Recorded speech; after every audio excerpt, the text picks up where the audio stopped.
music didn't make a change in my life. Now it's VIP, everything all night. Took you to the game and we hit the show too. Maybe next time we can hit Nobu.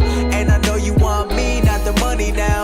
I've been feeling so high, never coming down. Thinking about the next time I see you. These other girls couldn't ever be you, cause they ain't really got it like that. You a one-on-one girl, you just poppin' like that, oh yeah. Wish that I could just fly out, but this life got me tied down. Gotta stay home for a minute, but I'm coming back soon. And we gonna just ride out.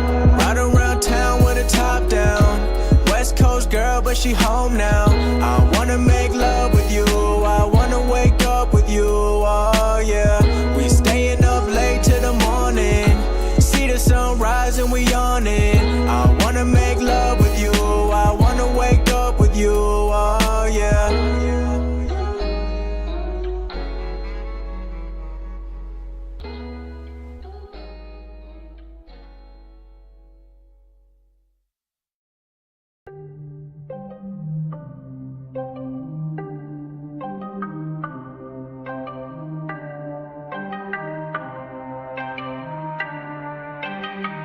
Yeah, I'm in my prime, one of a kind. I put in the work, I put in the grind. Don't go to bed cause I don't got time. I'm moving ahead, they falling behind. Never been scared of taking a climb, and I gotta get it, I can't be denied. Nobody ever be dim on my light, cause I've been a star, it's my time to shine. Already feel like I'm one of the best, I beat all the odds, I'm playing roulette. I don't want fame, I want respect. I'm rocking a Nike cause I be getting a check. Never seen nobody like me cause there's not too many real ones left. Everyone trying to fit into the trends, I just be living the way that I want to the end. Killer whenever I hop on the beat, they showing me love since 2016. Back in the day I came on the scene, I was fed up, now I'm living a dream. Make sure my family good, all that I care about, I don't need anything more. Always been misunderstood, they thought I was crazy until I pulled up in the Porsche. Check out the resume, the numbers don't lie, the boy getting paid. I could retire today, but I got a whole lot I still gotta say. Who would've thought I'd make it this far? The sky's the limit if you working hard. I made the beat and I wrote the bars, I'm in control and I've been in charge, yeah. I've been in my prime, please don't waste my time. Got the money on my mind, I see dollar signs. If I want it, I'ma get it. If I said it, then I meant it. They be thinking it's a game, it's a real life. Tell them I make my way to the top, I'm coming to take what's mine. People gon' talk all day on the internet, they be giving advice online. I just keep doing me for 365, I never gon' pay no mind. What they gon' tell me about my life that they done better in their own time? I'm on a different level, they can't relate. I'm prime time like a heavyweight, I've been getting ready for the takeover. I'm getting better on a day-to-day, got bigger goals, got bigger plans. My brain power is too advanced, I never left this shit a chance. Been calculated like a math exam.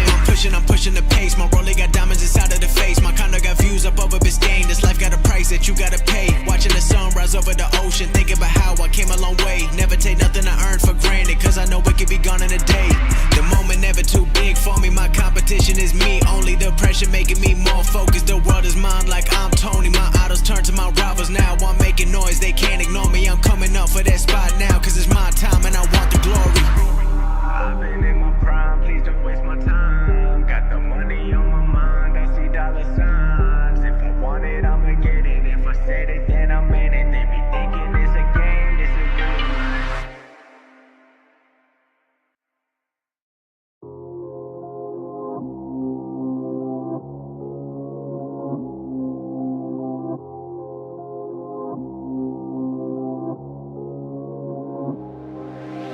Got a lot of shit that's going on, I've been dealing with it all. I've been building, getting stronger. They ain't never leaving me alone.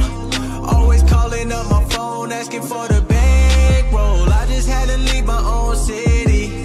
Got my family on the phone telling me they all miss me. I ain't coming back until I'm on though. I ain't looking back, no, never looking back, no. I had to give up who I love just to get what I love. Have you ever felt the feeling when you know everybody watching everything you do, trying to see if you really got enough? I know I'm gon' break through, I just pray to God that I don't give up. I'm feeling so thankful but also feeling unstable. I know this shit is finally close, I hope that I'm finally able to do the shit I've been waiting for all these years that I've been praying for. I can't never lose myself, only thing I'm in danger for. All the fast cars in the big house, all the shit I see in my mind. It's too easy getting too lost in all of the shit I'm seeing online. You can hear the pain in my voice, give it everything that I got. Hope they love me for who I am, not for everything that I'm not. Come on, got a lot of shit that's going on, I've been dealing with it all.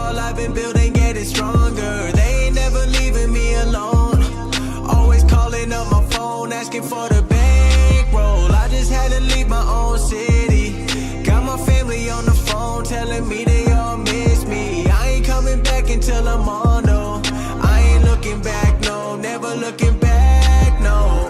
I've been through a lot, see myself being at the top. The life I'm living crazy, all the money, liquor, ladies. I can't never let it get the best of me, cause one fall gon' be destiny. I know they watching me close, wait until I lose what's meant for me. I always gotta stay in control, I know the world we live in so cold. I did a lot and I came so far, a lot of things still got me scarred, but I won't look back now, it's already done, so man up. It ain't about how deep you fall, it's all about how you stand up, yeah. The life I live, voice inside gotta make me think. Will you risk everything that you got, trying to make it all up to the top? I'm ready now, it's a long road, it's too late, I can't back out. Take lead, I won't never fold. If you build strong, you won't break down, yeah. Got a lot of shit that's going on, I've been dealing with it all. I've been building, getting stronger. They ain't never leaving me alone, always calling up my phone, asking for the bankroll. I just had to leave my own city, got my family on the phone telling me they all miss me. I ain't coming back until I'm on, no. I ain't looking back, no, never looking back, no.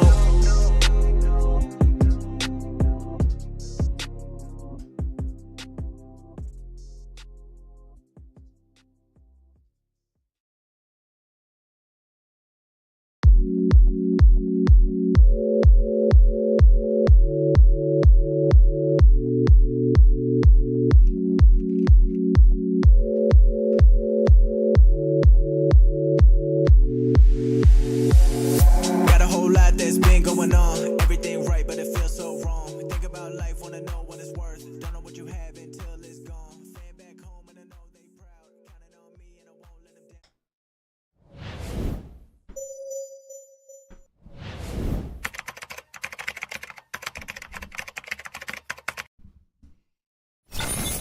Good morning, good afternoon, and good evening, everybody, and welcome. Welcome. It is Wednesday night. You know what that means. It is an old guy Wednesday night. My name is Neal Bridges, and thank you so very much for tuning in to me today. It's been a doubleheader Wednesday. Like I didn't expect Wednesday to be the doubleheader. So shout out to all the hardcore folks who were here for the earlier stream as we did the threat brief today. Had to move that from Tuesday to Wednesday to today because of some logistic issue, but still glad we got we're 2 of 3. We got 2 of 3, happening right now. We streamed earlier today. We got this one going on today. We still got the hype going for the day, and that means we still got one more for the week. Tea with a Hacker. Glad to see everybody here today. I'm always excited. For those who are new to the channel, this is our Wednesday night Old Guy Wednesday. It's tongue-in-cheek around the old guy stuff. We usually bring a lot of really senior folks from a lot across the industry to come and chat with you all.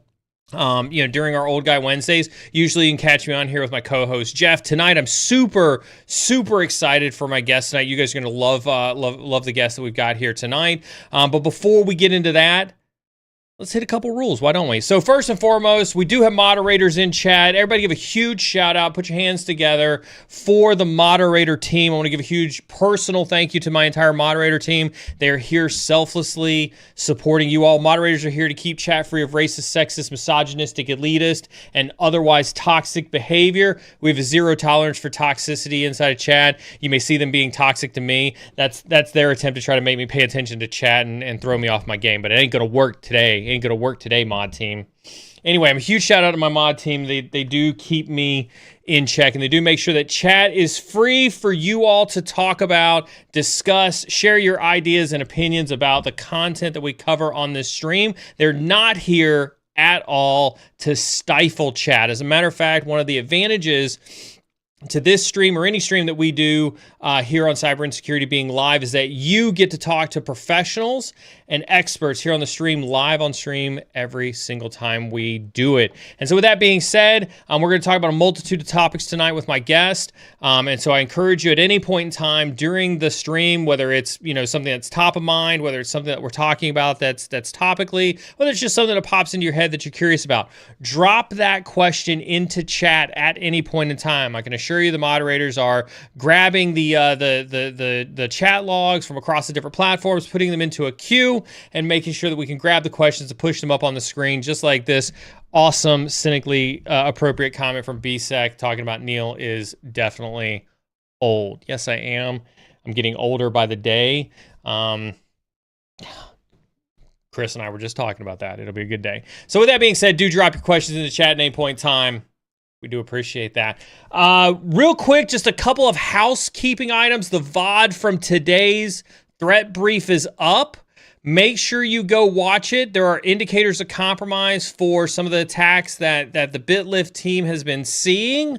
Make sure you do reach out to the BitLift team if you want copies of those indicators so that you can take action on some of the things that they are seeing on a regular basis. Also, don't forget we got Tea with a Hacker on Friday. Friday morning will be our normal Tea with a Hacker. And then last but not least, how could I possibly forget? I didn't forget. I just literally saved it for the last. There is a giveaway going on right now. There is a giveaway going on right now. We'll drop the link to the Discord into all the channels. Make sure that you are hopping into the Discord. You are in the giveaway channel. There's a giveaway for 3 Try Hack Me vouchers going on right now. That giveaway will run between now. So if you're watching live, you can hop over to Discord, participate in the giveaway now. We'll run that giveaway until roughly about 8:45, I think-ish or so on Friday morning. And I'll announce your name as a winner Friday morning. We'll actually do the giveaway Friday morning at 8:45. Like I'll hit the pick giveaway winners button at 8:45. We'll announce the winners live on stream on Friday. So do make sure you get your name in for a chance to win Try Hack Me voucher on Friday. All right.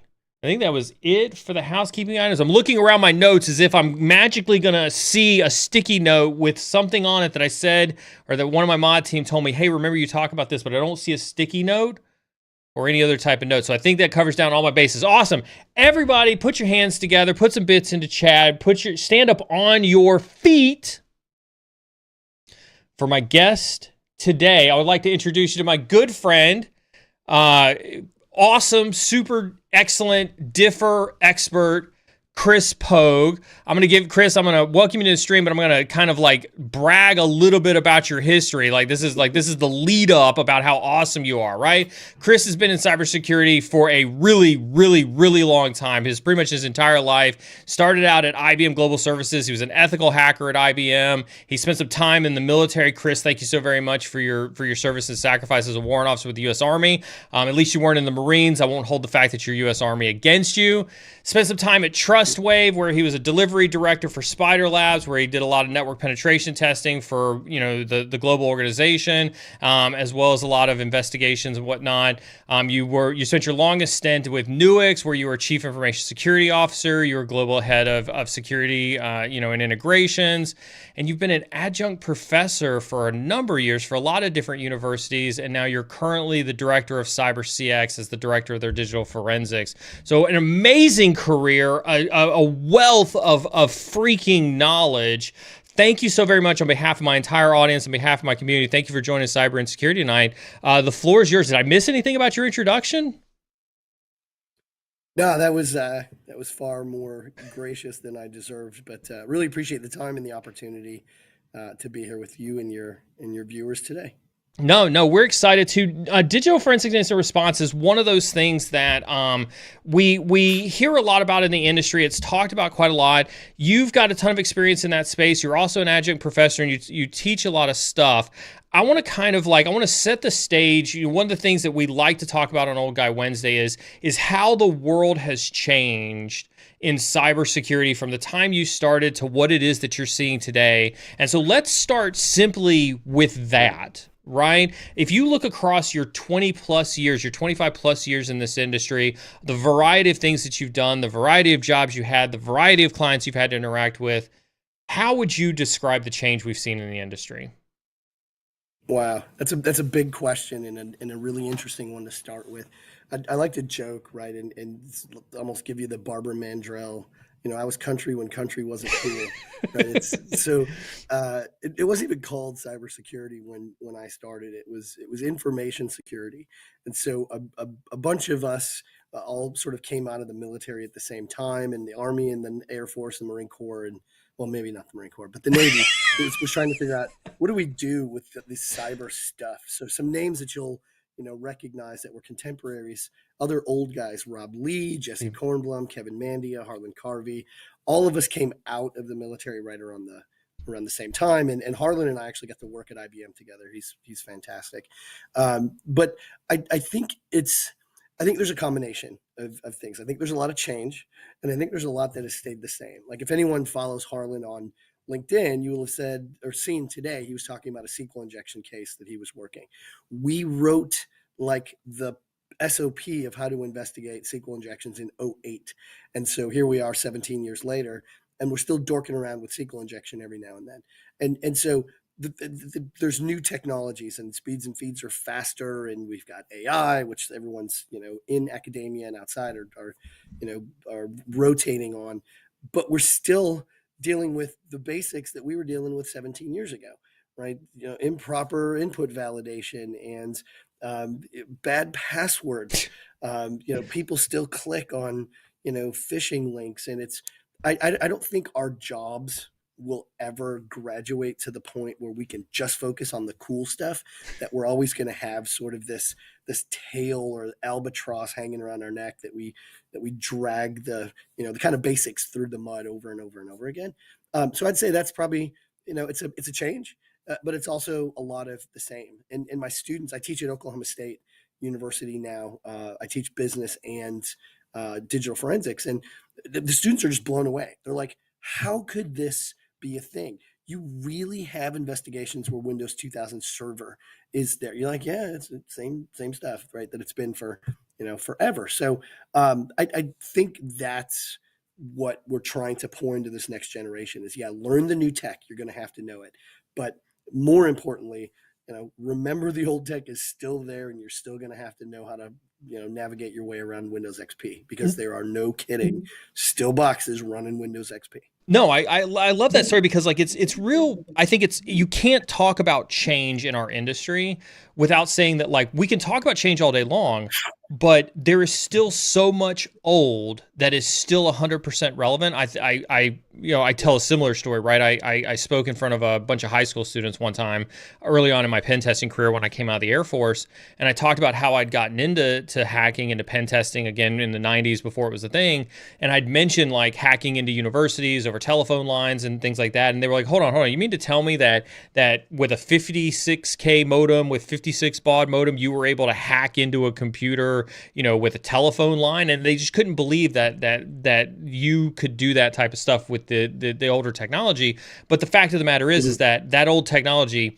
POTS phones are still used in industrial control systems today, right? SS7 is still being used all over the globe to maintain telephone systems. It's still being used and still being exploited by the military and the adversaries, and an entire military unit that's focused on, SS7 vulnerabilities. People don't realize that a lot of that stuff is still highly relevant today.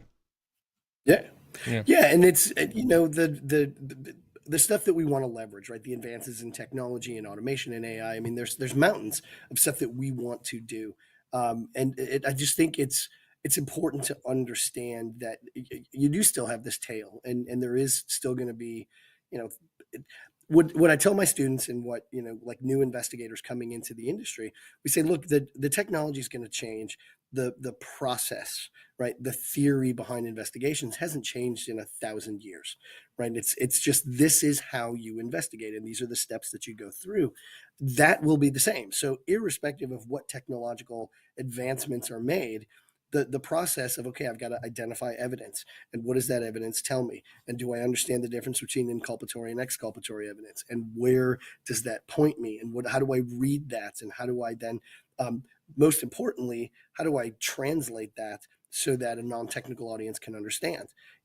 Having the end of the day, in just about every investigation, you have to write a report that someone's going to read, and it ain't someone like you. Right? It's a CEO, it's a judge, you got to talk to a jury. I'm an expert witness, so you got to convey these really deep technical concepts, which is awesome for fellow propeller heads like us to talk about, bits and bytes and ones and zeros and speeds and feeds, because we love that shit. But you put that in front of a CEO, and he's going to start wondering what's for lunch. Right? I've heard it called the teeter board of complexity, right? And if you think of this teeter board, and we're talking nerd, and this just teeter board drops into our lap. Now we're having to explain all of this really technical stuff to someone who has no idea what we're talking about, but they're sitting on the jury. Yeah. Right? It's not a jury of your peers. It's a jury of 12 people that couldn't get out of jury duty. And it's the CEO has about 5 minutes before he goes into a board meeting that you have got to brief him on, or you get 5 minutes with the board. So you got to take all this complicated stuff and distill it down to what are the things I need them to understand. So that's a great segue. Let's talk about the investigative process, because we are here kind of to talk about digital forensics and incident response. And I think that this is, when we talk about DFIR, when we talk about the investigative process, I think that there's a little bit of, I want to make a distinction first, right? We're not talking about SOC investigations. We're not talking about alert triaging. We're not talking about that. We're talking about true deep forensics types of investigations. And so let's start really, really high level. What is a forensics investigation? What are some of the steps that you kind of go through? And what are some of the goals and objectives that you're kind of trying to approach as you're coming into that? Yeah, so it's important to understand the distinction between DF and IR, because they are different skill sets, they're different capabilities, right? You use different tools, different methodologies. So DF is digital forensics, it's ex post facto. Something bad has already happened, past tense, and you are there to help determine what happened, when did it happen, right? How long was it going on for, things like that. And then you have IR, which is incident response, which is something bad is happening right now. I've got a hacker on the wire right now. I've got ransomware locking up half my infrastructure right now. And so tools are different, techniques are different, right? You're more concerned with, containment, eradication of the threat actor, business resumption, stuff like that. So if we swing back to the DF piece, right, it's what is the evidence that's going to, well, let me go back further than that. What's the objective? Like, what is the lawyer trying to do? What is law enforcement trying to prove? Like, what's the outcome that we're trying to get to? And then you logically have to think through, okay, well, what is the evidence that I need to support that logical conclusion? And whether it's, a Windows machine or Linux machine or log files from a firewall or whatever, like, it's irrelevant at that point. It's just, I need the things to show me what took place. And then if you don't know and you have to go the other way and you're like, look, I don't know where this is going to end up, but here's where I'm going to start. I'm going to start pulling on those threads of evidence to show me this is what took place and this is where the evidence is leading me. So we use scientific method, right, where you formulate a hypothesis and then you develop an experiment and then you test your experiments and can you prove it or disprove it? And as long as you can't disprove it, well, then it stays your working hypothesis. And so we follow that process to its logical conclusion. And so then we're not directed by what is the law enforcement want to do or what does the lawyer want to do, but like, here's where the evidence guides us. And that underpinning methodology is the same when I began investigations, right, 25 years ago, and the same as the investigation I ran last week, right? Nothing has changed. Technology's changed and automation's changed and AI has changed and cloud has changed and, M365 and AWS and whatever, but that process is still the same. How often do you, and then on the go ahead. Go for it. Go ahead. No, I was just going to say, and then on the IR side, right, it's a bit of a different approach, which we call the breach breakdown, which when we explain it to non-tech audiences, we say, look, it's really only 4 things. Bad guy in, bad guy do stuff, bad guy get away. And so if we can simplify it like that, we say, well, how many infiltration points actually are there? There's only so many, right, ways for a bad guy to get on the system. And then they have to move from the point of entry to the location of the targeted data or wherever they're going to drop their malware or whatever. And then they do some stuff, right? They harvest data, they deploy malware, right? Whatever it is that they're going to do, the naughty boy things. And then they get away, right? And that's really it. Those are the 4 stages. And if we can prove those, or you can interdict any of those, right, then you stop your thing. But when I write a report or I work with a client, that's what I'm thinking. Bad guy in, bad guy move, bad guy do stuff, bad guy get away. I love that. That's a clippable moment for anybody on Twitch or YouTube. That's a clippable moment that you need to put out on the internet right there. That's a super easy way to think about incident response. Let's move back over to the DFIR side just a little bit, because I think one of the interesting parts about digital forensics that I love to pull out of you and expose to the audience is what that's really like. Because I oftentimes you hit on something, right? You've got a theory, you've got a hypothesis, you're trying to prove that out, regardless of some of the influences that exist around you. Let's talk about some of those influences. How often do you find it difficult in a digital forensics investigation to stay neutral when you've got that presumption from law enforcement, or that drive to either a guilt or an innocence by whichever lawyer you happen to be working with at that point in time. Yeah. Like, how hard is that influence in trying to maintain that neutrality?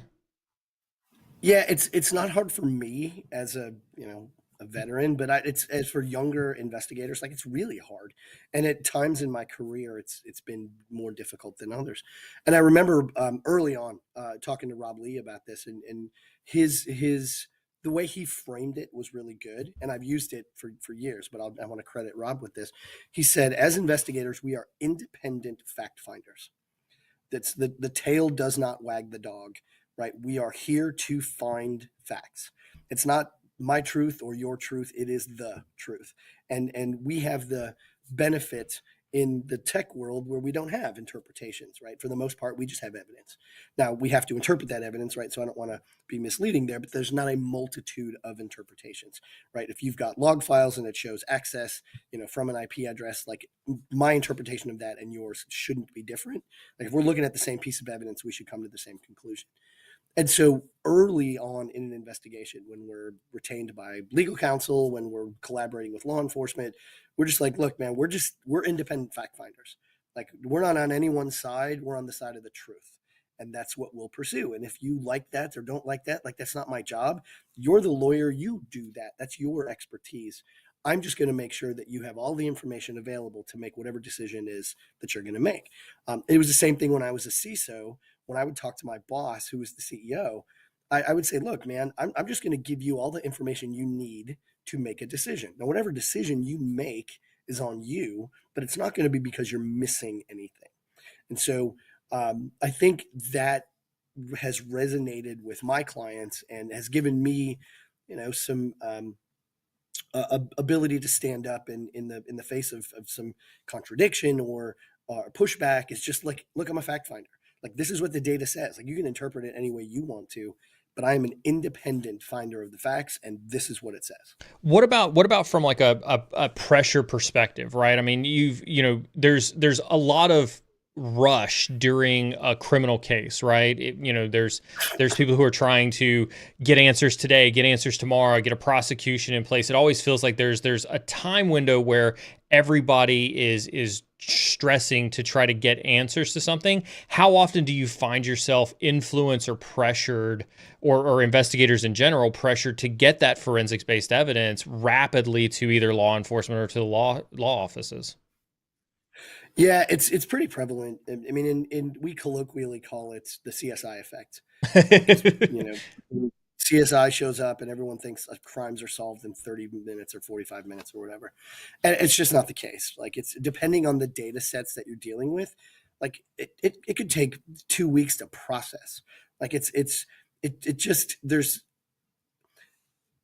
a level of complexity that we need to explain to like non-technical folks that is just, look, this is how long this takes. Like I worked a case recently that had upwards of 2 petabytes of data. So trying to explain to legal counsel how big 2 petabytes is, like I'm racking my brain for, I live in Tulsa, and I said, okay, look, take tractor trailer trucks, load them with paper, front to back, top to bottom, from Oklahoma City to Tulsa and back.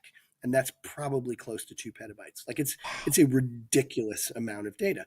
And so being able to kind of push back against that, because you're always going to feel pressure. Like it's never going to go away. It's who's applying the pressure is different.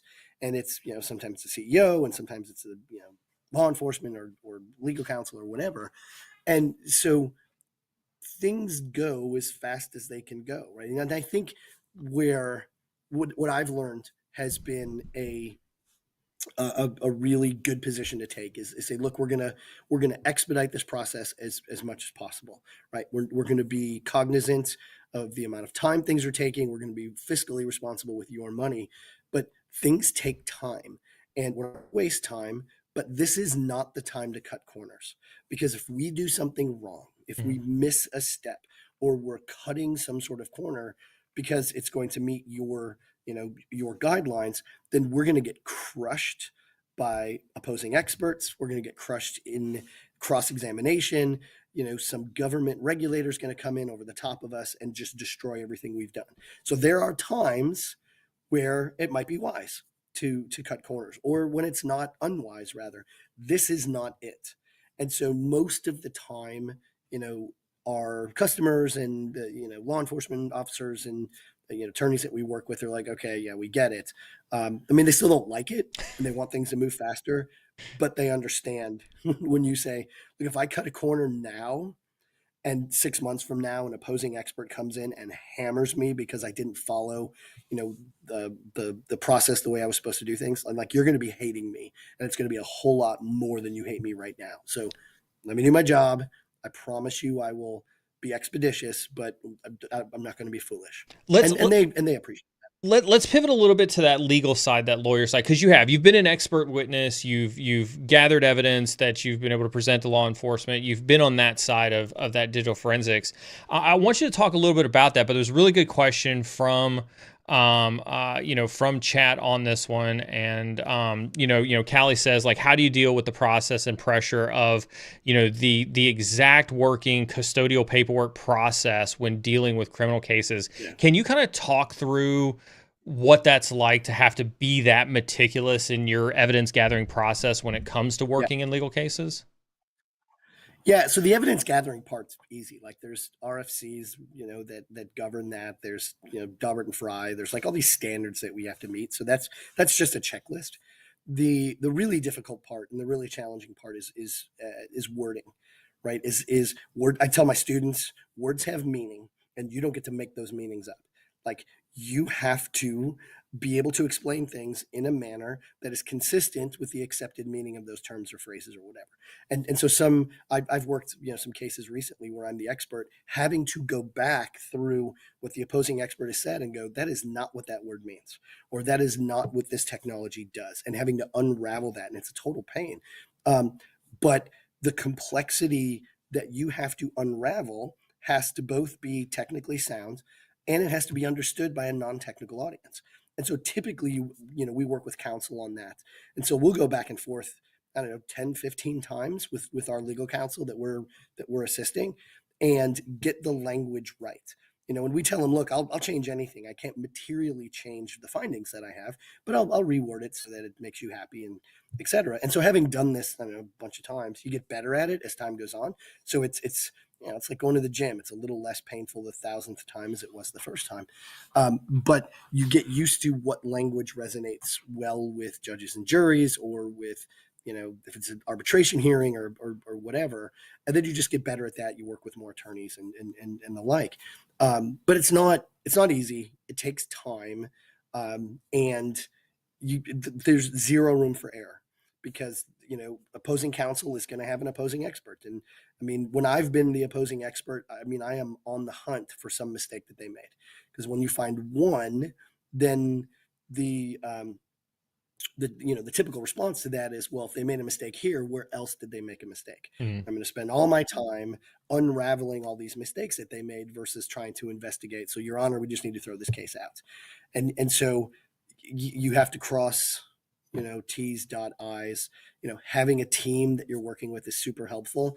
It's the Latin concept of the advocatus diaboli, right? Which I just talked about in class today, which is having someone poke holes. Right, Ed Catmull did the same thing. It's in the book Creativity Inc. It's at Pixar. Right, you just say, you hand it to someone, you say, okay, beat it up. Right, tell me all the reasons why this report is shit, and tell me all the reasons why I'm wrong. And then that iron sharpens iron. You get to a point where you end up with a really good end product. But yeah, it's not easy. That's why becoming an expert witness is not an easy path, and not everyone is one. But it's really rewarding. Putting people that belong in jail there's few things that are as rewarding as that, in my opinion. Can you kind of like give us a sense, like, you're on stand, you're being cross-examined by, an opposing counsel, whether, you're on one side or the other. How hard is that balance between trying to fight off them basically proving that you're an idiot, and at the same time being able to convey a message to a non-technical audience like a jury and a judge? How hard is that balance? It's really hard. You have to be able to think on your feet. You have to be a really good analogy creator, right? So think about any of the things that we do from a technical perspective, right? How would you explain routing tables to your grandmother? How would you explain, a firewall ACL, to your great Aunt Tessie? Like it's that level of how am I going to do this, right? If I've got this super complex thing or this, reasonably complex thing, and I've got to explain it to someone who knows 2/3 of nothing about technology. Mhm. And then at the same time, you've got opposing counsel who are trying to trip you up, right? Lawyers don't ask questions that they typically don't know the answers to. So be really careful there. I had a case though where counsel was asking me just nonsensical questions. Like he was just making up words and like throwing them together and being like, "Oh, I'm going to ask this." And so I had to keep turning to the judge and saying, "Your Honor, I want to answer counsel's question. It doesn't make any sense. Mm. This is what I think he's asking. Is it okay if I answer that question?" And the judge would turn and say, "Counselor, is that what you're asking?" "Oh, yeah, that's what I'm asking." And so in some instances, you just have to be that blunt. But it's a very different world to step in. I don't recommend it lightly, and it's practice. Like by the time I got in the box in any of the cases I've given testimony on, like we rehearse it and we talk about it, and we have practices and mock opposing experts. I mean, it is properly practiced. And it's not that we're trying to be disingenuous in any way. It's just you try to anticipate as many of those rebuttals, as many of those questions that you possibly can, so that when you walk in, the amount of room for surprise is as small as it can possibly be. Mm. So you talk about the self, kind of like value that you get from the success of a case like that and from doing that. Do you have one that's kind of like front of mind that's very, very notable for you that you're comfortable kind of sharing with the audience about kind of how you got pulled into that and again, without any specifics that may, compromise anything at all, but do you have a case as to kind of a sense of like what that, how would you convey that level of satisfaction? Yeah, probably the best one. I worked on a CP case a number of years ago, or it's called CSAM now, right? Child sexual abuse material. And so this person was supposed to be a caregiver, right, of children, and he was doing some horrible things. And he had, and this was a while ago, so it's the days of digital cameras with memory cards and things like that. And so I was asked to assist as the expert with law enforcement, and they said, "Well, everything's deleted." And I'm like, "It's not deleted. Give me that."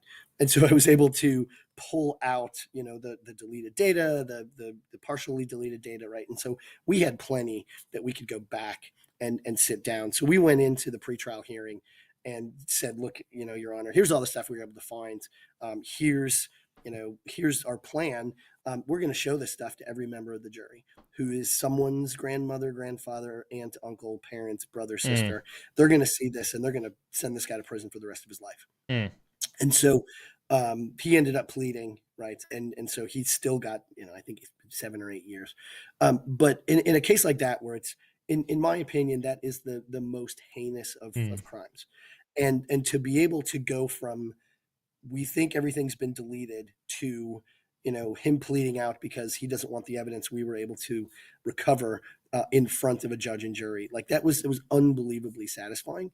And I mean, even though it didn't go to trial because of his plea, we still had to prepare as if it was. So we went through that whole process of, well, how are you going to explain how you recovered data, like to grandma, when something's been deleted? What do you mean it's not really deleted? And how do I explain slack space to Aunt Tessie, right? And just having to think through all of those things and be prepared for it. I think that's probably the biggest component of expert witness testimony is preparation. Like you prepare ad nauseum so that, it's kind of like the concept of, like I read a ridiculous amount of books, like 50 to 60 books a year. And so I read Sir Alex Ferguson's book about called Leading, about his time with Manchester United. And so he talks about the famous kick, right, that David Beckham is against Spain and he bends the ball around the defenders, goes into the goal. And so in the book he talks about, so when everyone saw David Beckham kick that penalty kick, like the whole world was shocked. Like, how in the world did this kid do this? In the book, he says, look, he has done that 10,000 times before he got into a game situation and actually made that kick. And so it's very similar. Like, by the time you're on the stand, you have gone over everything ad nauseum to the point where it's not that you feel comfortable getting it right. It's that you don't see a way that you can get it wrong. And it's that much prep that goes into it, because, I mean, you are dealing with, criminals that belong in jail, or if you're working for the defense, then someone that doesn't belong in jail, or, something that you believe in, right? You prepare your ass off Yeah. so that when you get in there, you can make that kick. I love it. I love it. As you can see, chat, excellent resource here, especially when it comes to expert witnesses and doing a lot of that law enforcement digital forensics. Don't be afraid to ask in chat. Lots of good questions so far. Keep those questions rolling through. BSEC had one very similar, but a little bit different. Outside of the legal cases, sometimes there's a little bit of a misconception with DFIR. They don't always know that there's like a definitive piece of evidence that says the bad guy. And I think that's kind of his question is like, have you ever been able to provide a report that definitively says like, this is the bad guy? Or, because it seems like most teams come back with like the trail ends here type of reporting. Yeah, it's called attribution in the DFIR world, and it's the single hardest thing to prove. I mean, putting someone's fingers on the keyboard, like it's really, really, really hard. And I don't know that I've ever done it. I've come close a couple times. I worked a case as an expert where we were we had the attack, right? So we saw sort of the technical bits. We saw the user log in, right? We had the source IP address from the login that then was part of the VPN concentrator, gave him his internal IP, and he went and did all his naughty stuff. So we had that. We law enforcement subpoenaed that from the ISP. It went back to the dude's girlfriend's apartment. Like we knew from his phone that he was at his girlfriend's house. I mean, it was at her apartment, like all circumstantial evidence. Like we did not have a camera showing that he put his fingers on keyboard, but that level of stuff, right? It's Occam's razor. It's, the least number of assumptions. Like, yeah, it could be that there was, someone with a Yagi that was sitting, on the other side of the parking lot that was hitting your girlfriend's Wi-Fi router and was trying to frame you for this, crime you committed against your former employer. Or it was you, and you were using your girlfriend's IP address thinking that, you're going to get away with something. Like, Occam's razor tells me it was you, buddy. And so that's typically, though, in cases where, like, look, it comes all the way to here. I don't have a camera. I don't have this person's fingers on the keyboard, but man, it's close. But the exception is when you work with law enforcement and they're like, yeah, we have all this stuff. And now we're going to execute a search warrant, and they go to execute the search warrant and they find, fingerprints on the keyboard, and they find running processes and things like that. Like, that's different. But in most cases, it's just, this is the best we can do, is the trail ends right here. And there's all this circumstantial evidence to say it was homie over here, but I got nothing definitive. Do you have a belief, just from all the investigations you've done, from working with law enforcement, do you have a belief that that's why it's hard to prosecute cyber criminals? Yeah, it's absolutely. It's so when you think about it like this, right? There's no mandatory sentencing. There's no tweakers, right? So you're not dealing with mules or people who are high. If there's anything wrong with that, but you just don't have to deal with that. Mm-hmm. And so there's the bar to becoming a cyber criminal is really low. And it's even lower now that you have as a service, options. You got ransomware as a service. You've got, and if you don't understand the complexities of the black market, is you've got teams that do different stuff, right? You got one team that does reconnaissance. You got another team that breaches targets. You got another team that does internal recon. You got another team that does, deployment, another team that does harvesting data, sale of data, right? All that stuff. So you can farm that out like a general contractor. And so you step in at the end where you're, actually doing the money making. And so that becomes, excuse me, it becomes really easy to be a cyber criminal.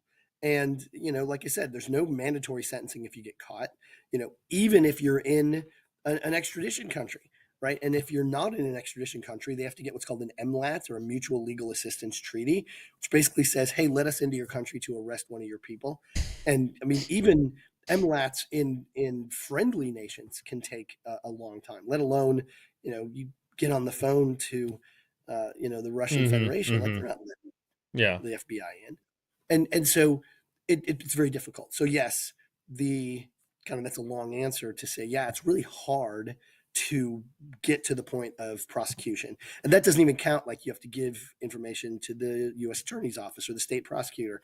It has to be sufficient to the point where they think, okay, we have a real case here. We got a real case we can win. We have a real bad guy that we think we can go after. We have enough here that if we go after him and we expend the resources, like we're locking homie up. It's not, oh, this guy broke into, his local high school and the FBI is going to come knocking at your door. Like, they got big boy criminals that they're, big girl criminals that they're going after. And so all of those things create this really complex web, which means the arrest level is low, the prosecution level is low, and there's so many of them that it makes it, why not be a cyber criminal? Let me double down on that just a little bit, right? Because what you're really talking about when you talk about MLATs and you talk about extradition, you talk about things like that, you're really talking about, somebody who's made it on the radar enough to kind of be at that federal level or be, God heaven help you, at that national security level, right? Where you've got everybody and their brother who's really, really interested in bringing you down. Think some of these, like, to your point, ransomware as a service operators, the dude they just indicted over in Russia over that stuff. But what about local law enforcement, right? When we talk about mom getting, scammed from, the Brad Pitt person who scammed that grandmother, whatever it was, out of $750,000 or whatever it was. How about local law enforcement's ability to deal with cybercrime? Yeah, it's tough because according to the Computer Security Act of 1986, it makes it a federal crime, right? Unauthorized access to a protected system is federal. But there's so much of it that there's task forces, right? So you have fusion centers in most major municipalities. Both Secret Service and FBI have cyber fraud task forces, the InfraGod task force, like they're collaborating with local law enforcement. And when I used to teach at the NCFI, or the National Computer Forensics Institute, that's federally funded, and they send, municipal and state officers to the NCFI. They get trained on state dollars. They go back to their, departments. So they go back to participate in a fusion center to give that capability to local law enforcement. And so hopefully, right, depending on the municipality that you live closest to, you have a task force or a fusion center member, or an FBI field office, right? Something there locally. But it's the same thing, right? There's criteria that have to be met. There's a burden of proof that has to be crossed, and law enforcement has to make the call and say, look, is this something that we're going to go after? Is this something that we have enough that we can do? Which is why it's so important that even if you are victim to a credit card scam, or you think it's benign and like, oh, the police aren't going to do anything, they might not, but it's another log on the fire. And after there's so many logs on the fire, then they can go, okay, we now have enough here that we can go after this guy. So it's not necessarily one individual case, but it becomes this sequence. You get to the proverbial straw that breaks the camel's back, and off they go. I have a little cynicism. Like I love this, I love this conversation. I've just, for transparency for you, my audience, my some of my regulars here know this about me. I've done CI work for the FBI, numerous times, and tried to help them gather evidence for cases in various, opportunities. It's very, that you talk about that, building that case and like gathering that abundance of evidence for the Attorney General's office or for the prosecution or whatever the case is.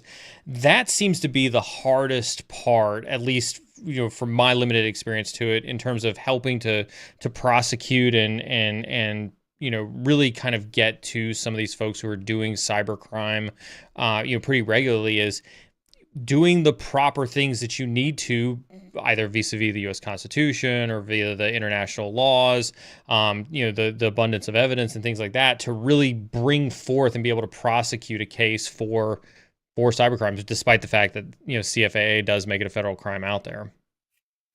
Yeah, yeah, and I mean, it's a great opportunity if you're interested, right? Every major municipality has a CFTF, right? Mm, Cyber Fraud Task Force. Most of them have InfraGard chapters. You could go, you can apply and talk to the U.S. attorneys that attend, or there's former AUSAs that are now in private practice. There's mountains of them, right? And just say, look, what do I have to do here? Like, how can I be helpful? And what do I have to know? And if I'm pursuing it, like, they're typically pretty happy to tell you the rules that they have to play by. They're not going to divulge, things that are protected yeah. under privilege and things like that. But they're like, look, these are the rules. Like, here's what we got to do, and here's how we got to do it. And if we can do that, high fives, we're off. Yeah. But if we can't, then our hands are kind of tied. Yeah. Yeah. Let's I love this. Keep the questions coming. We'll keep some of the questions coming in as well. I want to kind of move on from here to the tech around digital forensics and kind of talk about some of we talk about the tech changing over the years, but you'd alluded that the processes and kind of the methodology in which you execute on this has stayed relatively the same, which is awesome to hear, because I think we hear the same with cybersecurity, right? The IR process has stayed the same, the pen testing process has stayed the same. Let's go to some of the tools. How have you seen some of the tools change from when you first started to what it is now? What have been some of the long-standing tools that are kind of always go-to for you? Yeah. Um, yeah, that's interesting. I've just recently been playing around with Velociraptor and Cape. Mm-hmm. Both fantastic tools. If you haven't used Velo before, it's an acquisition tool, right? It's an agent, but it's not like an active, doing stuff all the time agent. It's hey, give me some stuff agent, and I'm going to tell you specifically what to give me. And then Cape is a bit of an automation tool. Like you can use Cape and you can go into it and say, look, I want to run these tools against this data set. And back in my day, right? That's right. That's right. You got to get the cane out when you say that. Yeah. We had to do that manually, right? So we had to go into systems and create forensic images and then extract that information from the forensic image, right? Doing that live. Oh my gosh, that was Mm-hmm. a dream. And so you fast forward, you kind of get to the point where we could do it live. And then that was awesome. And now you're at the point where it's agent based, right? You stand up a server, a Velo server, and you got a bunch of agents that report back, and you can gather in mass from large networks, which is awesome and super fast. So the tools themselves reasonably the same. It's just the efficiency of them has increased exponentially. And then the same thing with Cape, right? Cape sort of runs through. We used to call it a post processor back in the day, right? And you would just have all the stuff that you wanted to run, all the tools that you wanted to run against the data, sort of in a batch script, right? That's how advanced we were at the time. And it would then, crunch through and it would give you this output. So Cape is very similar. It just has a GUI now. And you can say, oh, I want to run, Hayabusa against the log files. I want to run Redripper against the registry hives. I want to do, all these things. And you just build it. And then you can save that as a profile. And then just you hit go and it goes and does it all for you. So I think that aspect, and it's interesting. I introduced a forensic methodology a number of years ago called sniper forensics, and it was opposed to sort of shotgun forensics. And some of you may have heard it or heard of it before, but the basic concept was, old school, shotgun forensics was image everything and figure it all out later. And then sniper forensics was, well, why are you wasting your time imaging that stuff when you only use about 3 to 5% of the evidence anyways? So you're gathering 95 to 97% of garbage. And so, well, why don't we just go get the stuff that we really need, and then we don't need anything else? Like if I'm working a credit card theft investigation, I don't need the images. Like I don't need the browser history. I mean, I might, but probably not. Like you work enough of them and you go, yeah, 9 times out of 10, this is all I really need. And so that's where we got into, doing more real-time acquisition of data. Yeah, I don't need to image the whole thing. I need, registry hives, I need the event logs, right? I want the master file table. Like you have this, sort of core group of stuff, and that might change based on the case. And so the tools that have done that, like my go-to for years on registry analysis has been, Harlan Carvey's Redripper, still the best tool for that, anywhere. I really like Hayabusa, for log files. I'm a command line junkie, so cut, sed, awk, and grep. I can do anything with cut, said, awk, and grep. It's like a Saturday Night Live skit about sandwiches. But yeah, I can do anything with those. And so I think you sort of have your tried and true tools. And then you have like new tools for threat hunting. Velociraptor works really great for that. Binalize does a really great job with air. You can do some really cool stuff with that. So again, the tools continue to evolve, but there's still, you still use the same sort of tried and true ones to do the basics. Like I still use Winalysis. I don't even think they make Winalysis. In fact, I know they don't anymore. But when I'm doing comparisons of malware, like it's such an awesome tool because you can see, stand up a virtual machine, you're going to detonate your malware, provided it's not blue pilled, and then you detonate your malware, and then Winalysis will give you a snapshot. Hey, here's what happened before you detonated. Here's what happened after. Here's the master file table changes. Here's the changes to, the registry hives, like whatever. And you're like, oh my gosh, this tells me in 10 seconds where I need to start looking. Someone needs to, if anyone listening to this wants to resurrect Winalysis, I'm 100% You'd be in full support of that from a community perspective, wouldn't you? Oh my gosh, so much. Yeah. And so the tools, I think, they're important. But what I tell my students and what I tell young investigators, like teaching you how to mash buttons is secondary to teaching you how to properly run an investigation. Does that sound familiar, chat? Does that sound familiar? What do we talk about all the time here? Listen to this man. He knows what he's talking about. Say that again for the people in the back, Chris. The back of the room. Teaching you how to mash buttons, right? And use tools. No more makes you an investigator than learning how to use Microsoft Word makes you Stephen King. It's just a tool.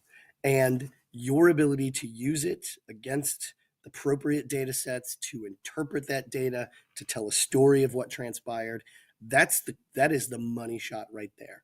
Like, I can use this tool and that tool, and who cares? Right? If you can't do anything meaningful with it, I can run circles around investigators on the Linux command line with free tools. So it's not about the stuff that you use. It's about what do you do with it, right? And that's always been the case. And I don't know how long it's going to be the case, but it is right now still. I love it. That's fantastic. Thank you so much for saying that as well, because it is something that I think people get hung up, especially and I know you're a professor, and so I'm going to take a small jab at the education system, because I think it's real easy for a lot of folks to get caught up in the teaching of the tools and thinking that the teaching of the tools makes it real easy for you to accomplish the job, and they lose sight of the methodology and the why and the how you're supposed to think through it, which I think is far more important in that entire lesson. So, as when we talk about technology and we move on to kind of like how the world has changed in terms of what you're doing investigations on, what you're looking at from a forensics perspective, things like, I grew up a DC3, in case, when I was in the military, that's how I learned to do forensics, was kind of the combination of those two. How have things like solid state drives, a large amount of like NVRAM type of memory into computers, things like cloud computing, how have the technologies around the target systems that have evolved, how has that changed kind of your process, your methodology, and maybe even some of the tools that you've used for digital forensics? Yeah, so process and methodology hasn't changed at all. Tools, yes, because solid state drives are not laid out, right, the same way that spinny, clicky hard drives are. I worked a case recently, we're having to explain AWS and EC2 instances to lawyers. And I'm like, okay, how am I going to do this, right? So going back to, making analogies, but it's basically the same stuff, right? S3 is kind of like your hard drive, and EC2 is kind of like your RAM. And, you just got to explain, okay, here's basically what's going on. And so, as we said, like way back in the beginning of our conversation, the technologies are going to change. The methodology will not. The tools will change. Like how I run an investigation inside of M365 or inside of AWS is no different than cases I ran 25 years ago. Now, the technology is different, and the application of that methodology, will vary based on, the type of technology that I'm investigating. But I've run cases against AS400 machines. And for those of you playing at home who aren't old enough to know what an AS400 is, it is an old ass IBM mainframe system. And so methodology for AS400s, methodology for, EC2, S3 bucket investigations, identical. Now the application is going to be different, but I'm still asking the same questions. What happened? How long did it happen for? How'd the bad guys get in? How'd they move? How'd they, do stuff, whatever they did, how'd they get away? Like, we're asking all the same questions. We're just, okay, we got to answer these a little differently. And so I anticipate that's going to stay the same. Like, in some futuristic dystopian Black Mirror kind of world, like, I'll be Tom Cruise and I'll have more hair, and B, I'll have my haptic moving things around, but it's going to be the same stuff. Yeah. Right. Investigations, like, that's why I love reading, like, old Agatha Christie stuff and Sir Arthur Conan Doyle, like the process that Sherlock Holmes followed, or the process that Hercule Poirot follows, identical to what we do. Nice. So I know you said methodology stays the same. I'm going to throw another one at you, and I thought this one was pretty apt. I did have this one on my radar to really kind of poke at you as well. Blockchain, right? We talk about we had a threat brief today where we had talked about XMRig and XMRig's use in crypto mining ransomware. We hear about blockchain facilitating a ton of malicious activity. Obviously, we've got a lot of crypto news in with the recent administration. We've done NFTs here on this chat. I'm a huge pro crypto person, so I think blockchain as a whole and a lot of that technology is here to stay. How have you seen, right? How do you think that blockchain technology could make DFIR easier, more difficult? Like, how do you see that affecting, if you will, kind of the transformation of digital forensics in the future? Yeah, I don't want to give you like a BS answer. Like, I honestly haven't put a lot of brain power into what that would look like. I mean, I've worked just a couple of cases involving blockchain, and it's less a fact that it's cool technology and I want to know more about it, and more so a fact that most investigations don't involve blockchain. So I haven't put the chair time in to figure it out. And the ones I have worked have been a bit easier to explain because, right, you've got, the community or the groupings that are vouching for the blocks, so it prevents sort of arbitrary, modifications. And I think that's a pretty surface level explanation. But unfortunately, that's about all I got. It's a topic I don't know a ton about, and I'm sure listeners would spot my bullshit immediately. So I'm going to just say I'm not super up on that, just because I haven't had to be. All good. It's just not in my crosshairs. All good. We've got a couple folks who've dived into a little bit of the blockchain stuff here. Shout out to Bayou Beast, who's done a lot of that blockchain investigation stuff too. I think I'm interested to see how it helps. Digital forensics in the future. I'm a huge proponent of the technology, so hopefully we'll see a lot more of it. This is a question from Callie. He's listening to you talk about, these different tools and whatnot. Do you have anything that you recommend to your students, or do you recommend to the community that are there any walkthroughs or images that you can find to try to run these tools and find good tutorials for these tools? I think that's one of the things that, oftentimes when folks hear, you talk about like, oh, the tools are everywhere. Here's a bunch of tools, how do you find these tools? How do you find images to run against? Kind of like, what would be that process that you would kind of run through if somebody was like wanted to self-host their learning when it came to digital forensics? Yeah, I mean, that's how I learned, right? It's when I first started, there wasn't, libraries of stuff, so we just kind of figure stuff out.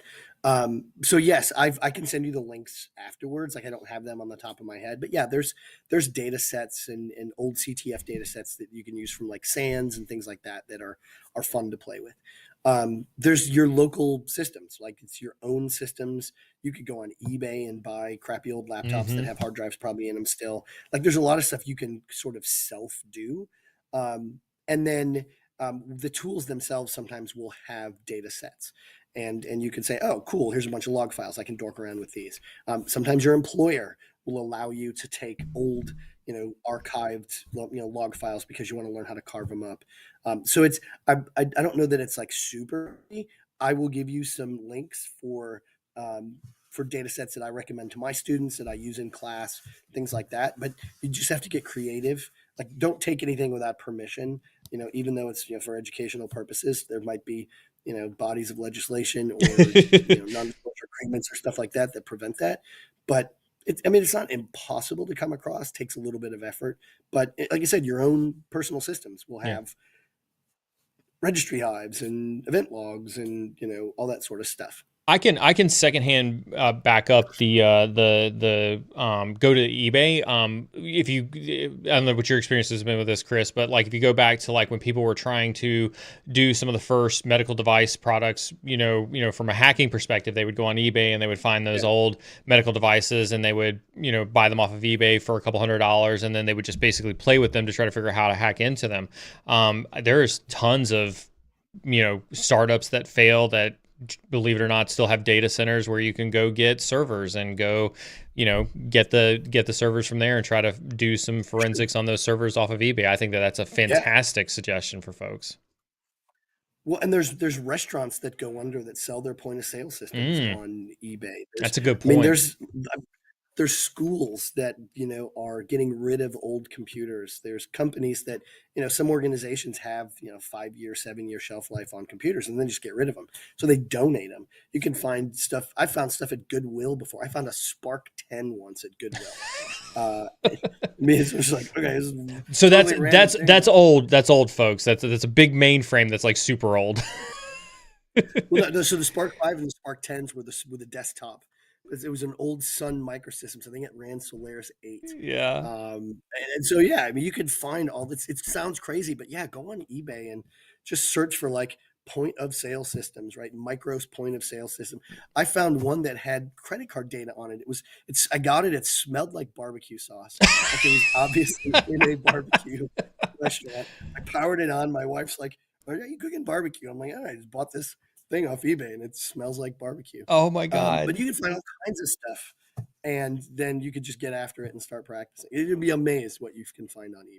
1,000% for this one. I think this kind of goes. We're kind of on a trail here, and so I'm gonna pull on a couple trails from some of the questions in chat. This is one of the rabbit holes, Chris, that I kind of told you we'd go down here a little bit as chat kind of. So Big and Tasty, love the name, says he does work. They do work in InfoSec, but very interested in digital forensics as a hobby. Where should I start? Yeah, really good. So I would start with learning Linux and learning the command line. Like all the really cool tools, in my opinion, are Linux based. So use WSL, put an Ubuntu distro on your box, or you can get a standalone laptop and run, on Linux distro. So let's learn cut, sed, awk, and grep. Yep. Like that's my advice for everyone. Like those are that's your bread and butter. Then you can also look at blogs. And I mean, I know it's old school, but like reading about different, forensic methodologies, Harlan Carvey's, I don't know, 11, 12, 13 books, like something like that. I've got 2. There's a number of things that you can read about. Kevin Fowler's written a bunch, Dr. Brian Carrier's written some great stuff. I mean, there's really good material out there, but I think what it all boils down to, like that's an application of tech. It's learning forensic methodology. Like, how do I run an investigation? What does it mean to acquire data? What does it mean then to analyze that data, draw conclusions, write about those conclusions? So if you want to do it as a hobby, you can use your own stuff. You can use, stuff on eBay. There's a lot of free tools. The Sleuth Kit is a fantastic tool set. It's free. Linux command line, free. Most of, Red Ripper, free. Like there's just mountains of really good tools. And there's not like so many that you've got, you're going to get analysis paralysis. Right? There's a handful. And then you can look online. What are the 10 best tools? Ask. I'm sure there's a SANS, course that will walk you through which tools to use. So I would say if you want to get a start, like you have to start somewhere, and it's a really big hill to climb. Just and where I started and where I'm partial to is at the Linux command line. Like you really got to get comfortable with Linux. And then you can kind of build on that from there. Does the SANS still has their SIFT toolkit, right? The SANS Incident Forensics Toolkit or whatever it was. I don't know if that's still a thing or not, but SANS used to have that. I mean, that's all built on a Linux distro. Like I think you hit the nail on the head. Like whether you're taking disk images, whether you're looking at registry settings, whether you're looking at log files, whatever the case is, right? Cut, sed, and awk, like that is fundamentally almost everything that you're going to start with 99% of the time when it comes to doing anything and looking through that type of stuff, right? Yeah, exactly. Yeah, and SIFT is great. There's, like I said, the Sleuth Kit is great. The work that Dr. Brian Carrier has done his file system forensics book and then the work he's doing now. I mean, it's it's awesome. But I will tell you, as a hiring manager, like if you apply for my forensics team, I'm not going to ask you, well, what tools do you know how to use? Mm, Because that's easy. If you're a tech, if you're a techie, you're a propeller head, I can teach you how to use technology. Like I mm, can teach you to mash buttons. But if you sit down and you go, okay, Chris, this is how I run investigations. This is how I move from, evidentiary acquisition to analysis. Depending on what I find with analysis, here's how I can, proceed in the investigation. This is how I write my reports. This is how I take notes. Like I'm way more interested in that than what buttons you know how to mash. Because I mean, like you, I cut my teeth on FTK mm, and NCase. mm. And now we're into magnet and binalize and cape and Velociraptor. Like it's a totally different. Like no one uses those older tools anymore. And so I mean, it's the people at Xtero will probably get frustrated with that. But I mean, it's like everyone's using magnet now, and Yeah, binalize is like yeah, the new tool coming up. Those are really cool, but the application of the technology is no different yeah. than we were using when it was FTK and NCase. And so I'm way more interested in that. So if you want a job in DFIR, like be able to articulate the investigative process and then just say, look, man, I've got access to the free stuff because the other stuff is expensive, but it's just application on top of a evidentiary sample. It's not like you know it's like driving a car, whether you're driving your personal car or a limousine. You're like, yeah, it's going to be different, but it's got a gas pedal, right? It's got a gear shift, it's got a brake pedal. Like it's reasonably the same. So I think that that's a great segue into some of the career-based stuff, and I'm glad you kind of brought that up because I think that that's one of the things I like to do when I bring folks like yourself on is really kind of walk through the different aspects of careers in the respective field. And so that's kind of let's kind of dive into that a little bit. And I want to start really on that entry level in, and let's start with entry level, truly entry level, and let's start with like some of the really common questions that we get asked on this stream when we talk about this. Entry level, like true, is there you have zero experience, you're out of college, whatever the case is, I can graduate from college and immediately get a job in digital forensics. Is that possible? No. Well, I won't say no and laugh. I'll say no and kind of laugh. There are, and it's called the United States military. And so, I've got a former student. He spoke at my class a couple weeks ago. He's now a cyber operator in the Air Force. Graduated from, Oklahoma State, was commissioned, and now he's in training to be a cyber operator in the Air Force. So yeah, he went from I'm a student to I now have a job in cyber, and doing this sort of stuff. And so there's that avenue. There's the military avenue. Inside of corporate America, like you apply for my team, like sometimes you might, and I'm going to say like this is a super big might. You might find entry level positions where they say, look, we don't care, what sort of experience you have, as long as you have an IT degree and you've got, sort of a technical aptitude, then okay. You're far more likely to come out of administration, help desk, or a SOC. Because what we want you to know as an investigator, you got to know what you have to know what normal is before you can know what abnormal is. And if you don't understand normal, then you're never going to spot abnormal, right? So like when I look at something, I grew up in the help desk. That was my first IT job. So I learned how to fix things. So then I knew what normal looked like. And then when I saw something abnormal, I'm like, that's not what that's supposed to look like. And so that sort of leads you to the ability to draw conclusions, much faster. And so if you want to move in this direction and get into this as a career, then don't circumnavigate the process, because when you get here, you're going to have expectations on you. And if you can't meet those expectations because of your own technical limitations, then you're not going to be successful. So I would say whatever job you have, whether you're sitting at a help desk, whether you're, a server administrator at a public school, like whatever it is that you do that with an eye on, would I be able to spot something abnormal? And then get good at that. And then you can, logically move into, if I see an open position in forensics or incident response or like that, then you can apply and say, look, I'm a really good sysadmin. I can spot normal. or excuse me, I can spot abnormal just like that. Now I want to learn, more about this. I would eat, someone like that up. Like I would love to hire someone who comes from a sysadmin background who says, look, I'm really good at doing normal. I'm ready to spot abnormal. I love that and this is, again, thank you very much for saying that. And hopefully Chad, you guys understand that, that's why we bring, experts like Chris on, is I want you guys to hear it from more than just myself, right?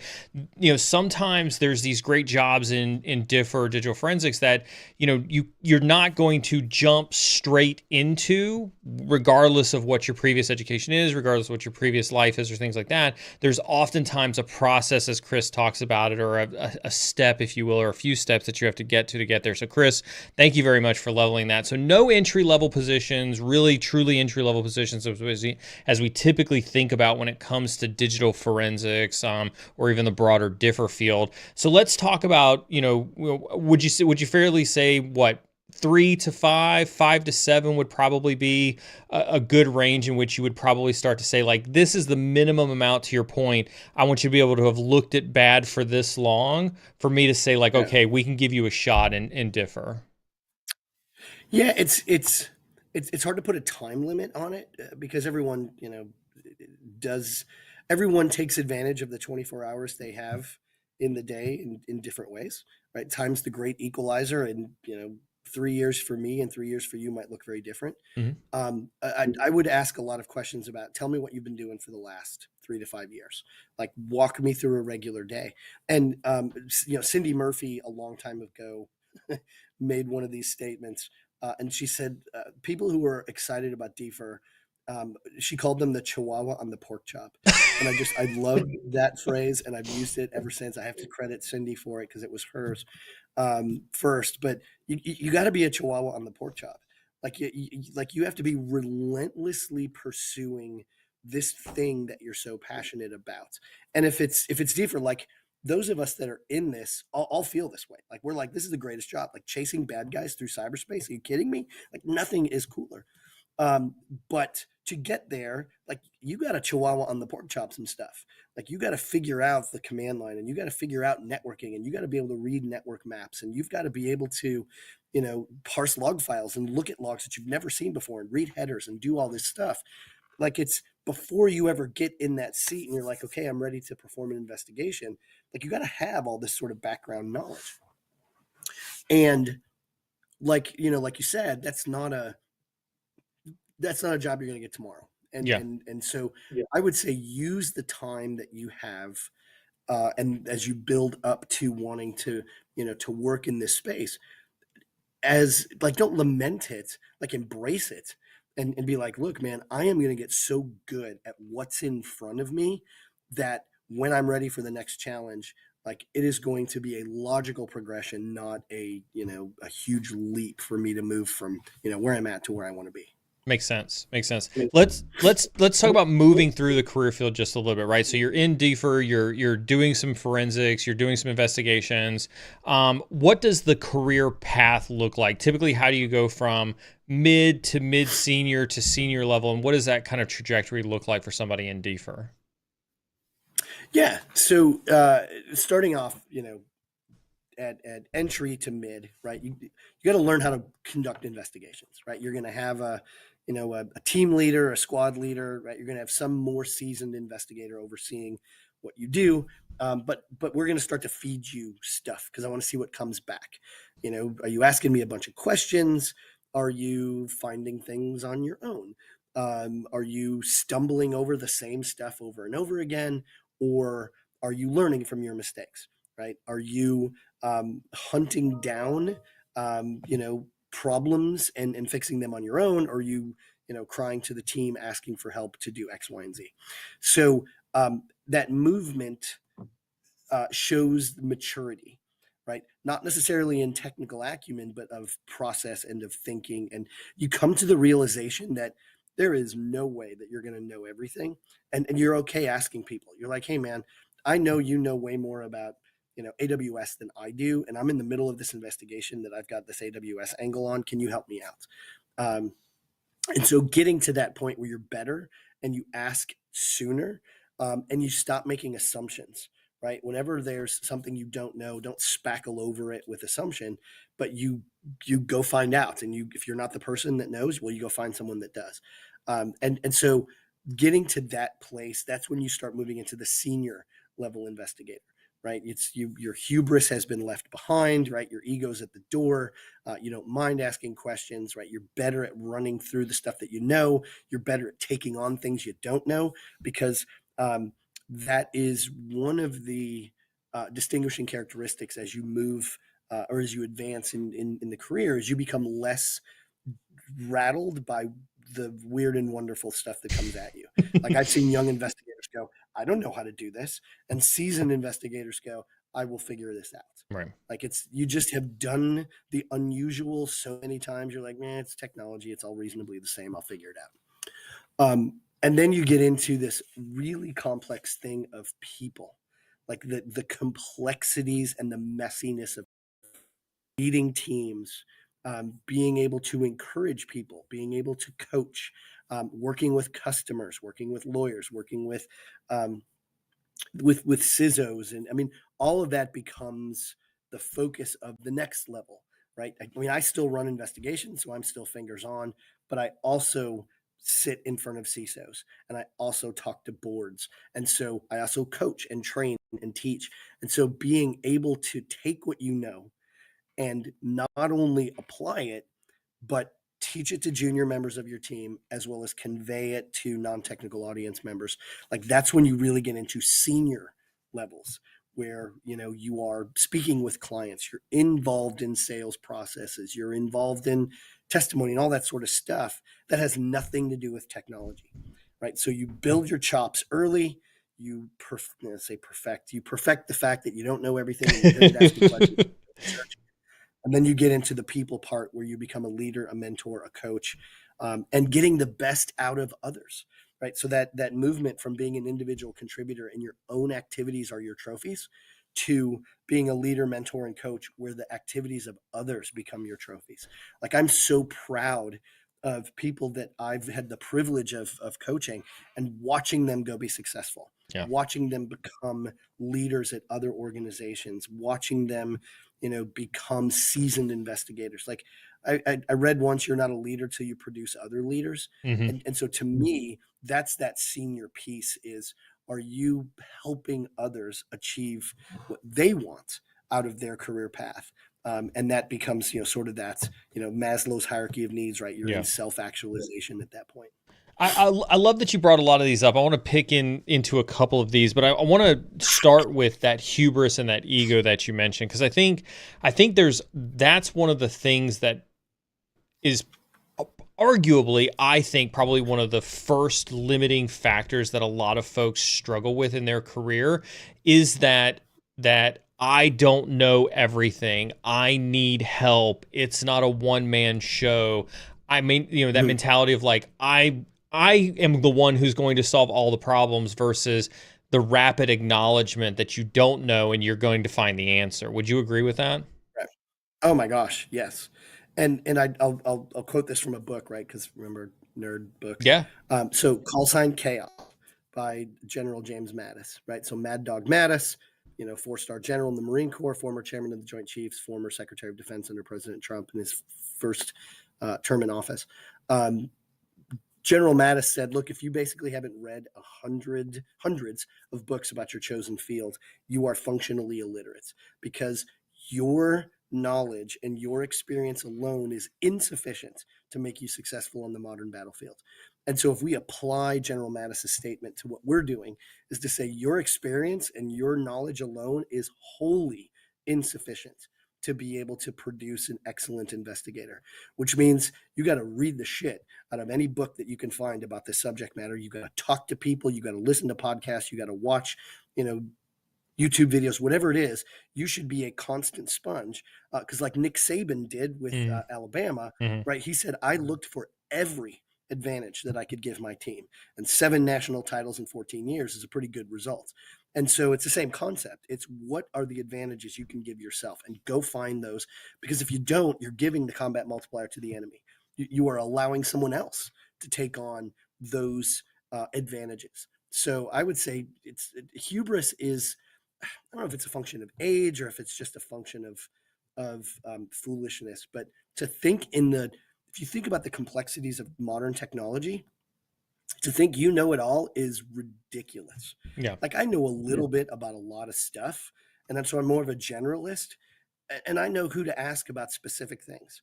Like if we've got an AWS case, I know who to go to. Mm-hmm. If we have an M365 case, I know who to go to. If we, on and on and on, right? Just know that, hey, I don't know everything, but I know people that do, and I know who to ask, or I know where to look, and then I can talk to them and, research and go, okay, I understand this, sufficiently to do what I got to do.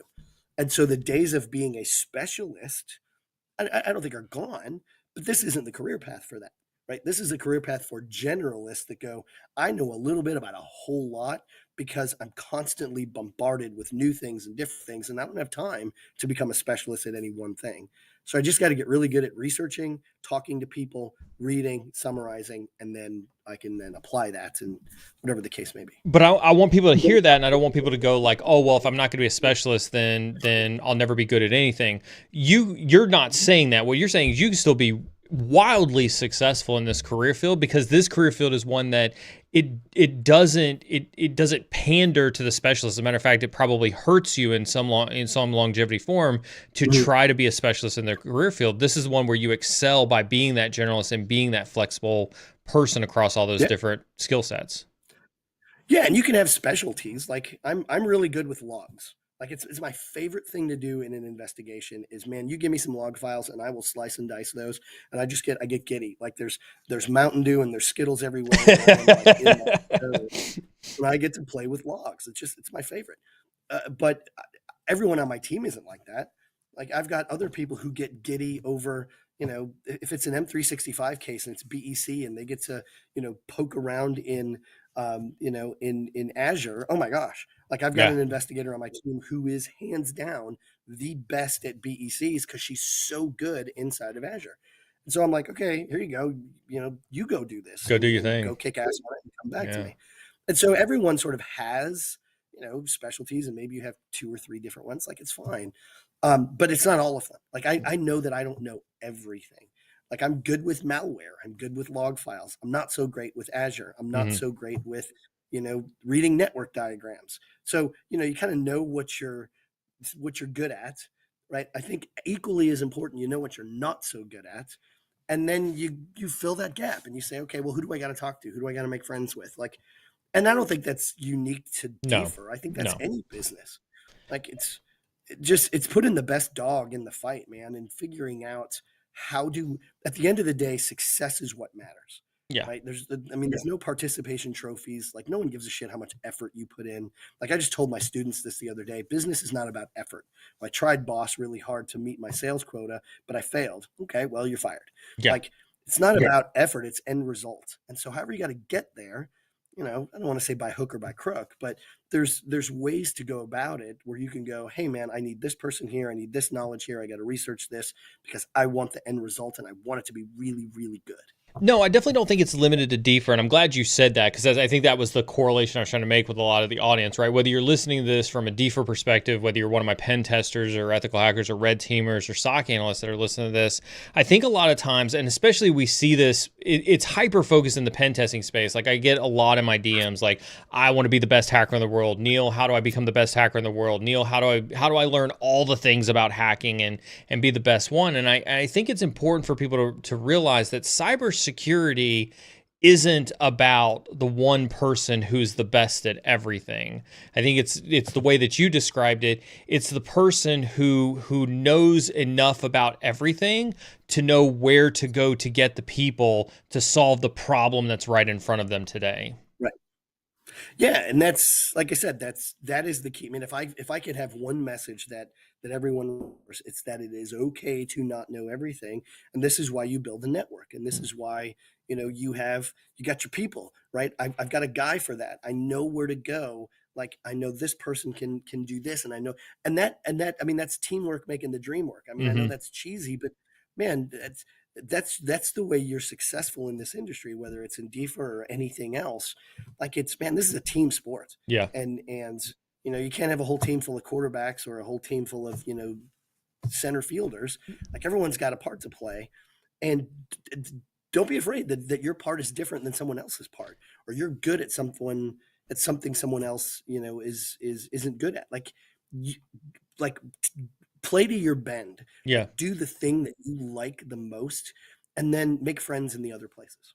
So I want to that was a good segue. I want to kind of pull on the other part of the career thing, because I think you said something that I don't want to gloss over for the audience too much, that I think it's important. You'd mentioned, and it's interesting, I don't know if chat caught this, hopefully chat caught this as well, when you started talking about some of those senior roles, right? You started talking about some things that you looked for in terms of responsibilities, and some things that you expected out of your senior folks from a responsibility perspective, and a lot of that was coaching, mentorship, education. How important, can you dive into that a little bit and talk about like what responsibility do senior leaders have? When we talk senior leaders, we're not talking CISOs. I mean, CISOs definitely play a part, Right. but we're talking managers, senior managers, team leads. What's the responsibility? Like, how quickly does that responsibility come up on you in this industry, that it is your job to coach and mentor the folks coming up underneath you? Yeah, I think first of all, coaching and mentoring and helping and educating, like that's not limited to a JD or a job description. Like you can do that. You can lead from anywhere in the organization, and at any level, and so it comes upon you, I think, faster than you might think. Like I'll use this team member of mine, for a second, right? She's really, really good with business email compromise, right? And so we've got a whole team full of investigators, I don't know, 30 of them. And so I look to her to advance to the next level by saying, look, hey team, who wants to do, a 30-minute class on BEC? What can I teach you that I know that will make all of us better, right? Rising tide, raises all ships. And so it becomes proactive before it's actually part of your job description. And it's just like, I mean, the military has been doing this for years and has done a Yep. great job at it. Yep. Right? You have a mission that needs to get accomplished, and you have something called commander's intent. Like, what does the boss want done? And then as you train and educate and mentor, you're starting to think about, well, what happens if the dynamics of the team change? What if there's fewer people because it's combat, right? And some people get hurt or killed, and you still have a mission to accomplish.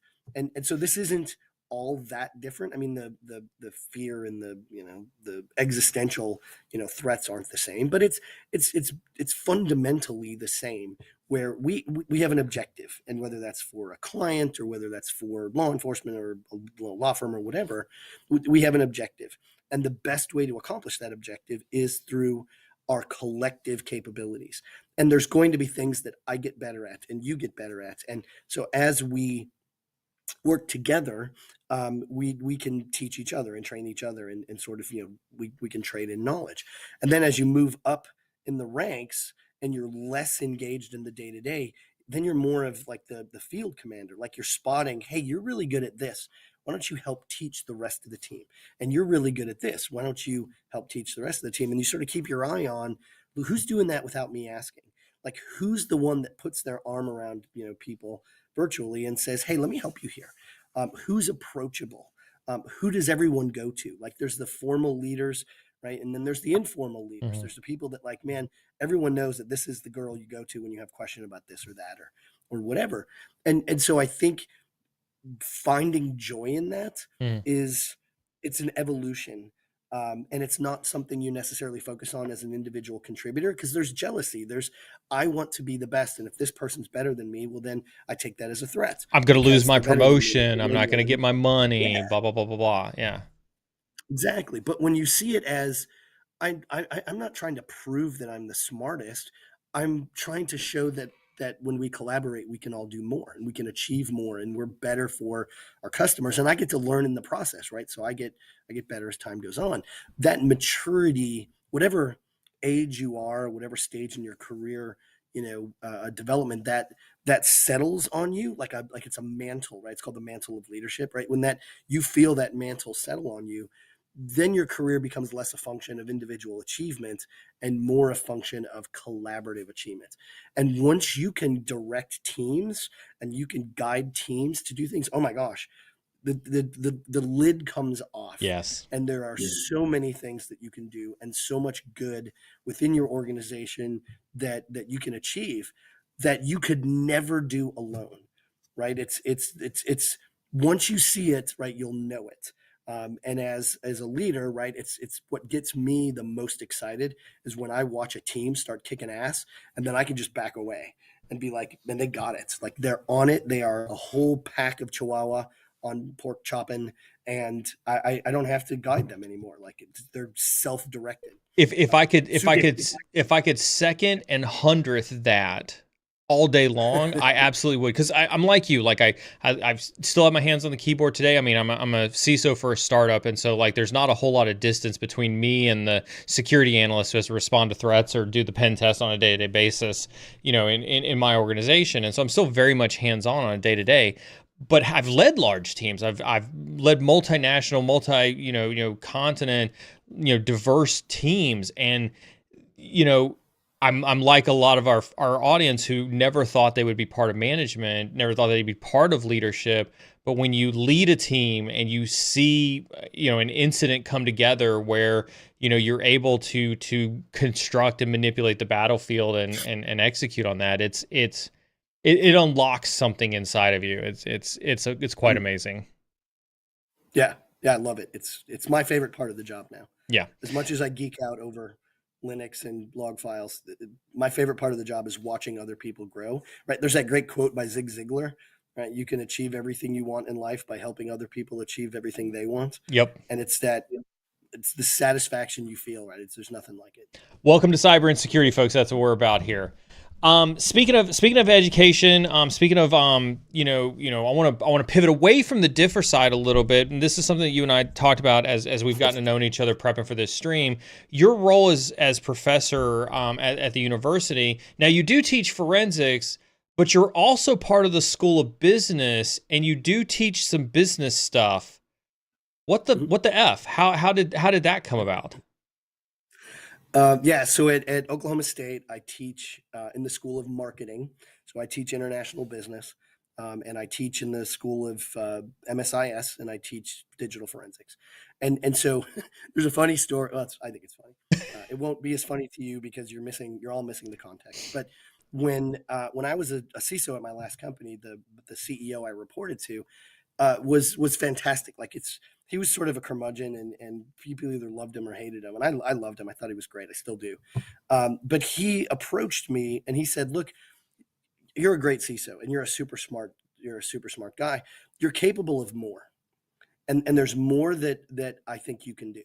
And so he pulled me out of the role of being CISO and like put me into other roles. Like I led support, and then I led, partner sales and like all these other pieces of the business that once you start to piece together, you're like, wait a minute, this really isn't all that different than an investigation. Like you're kind of doing the same, not exactly, right? So it's a bit of a stretch, but you're kind of doing the same stuff.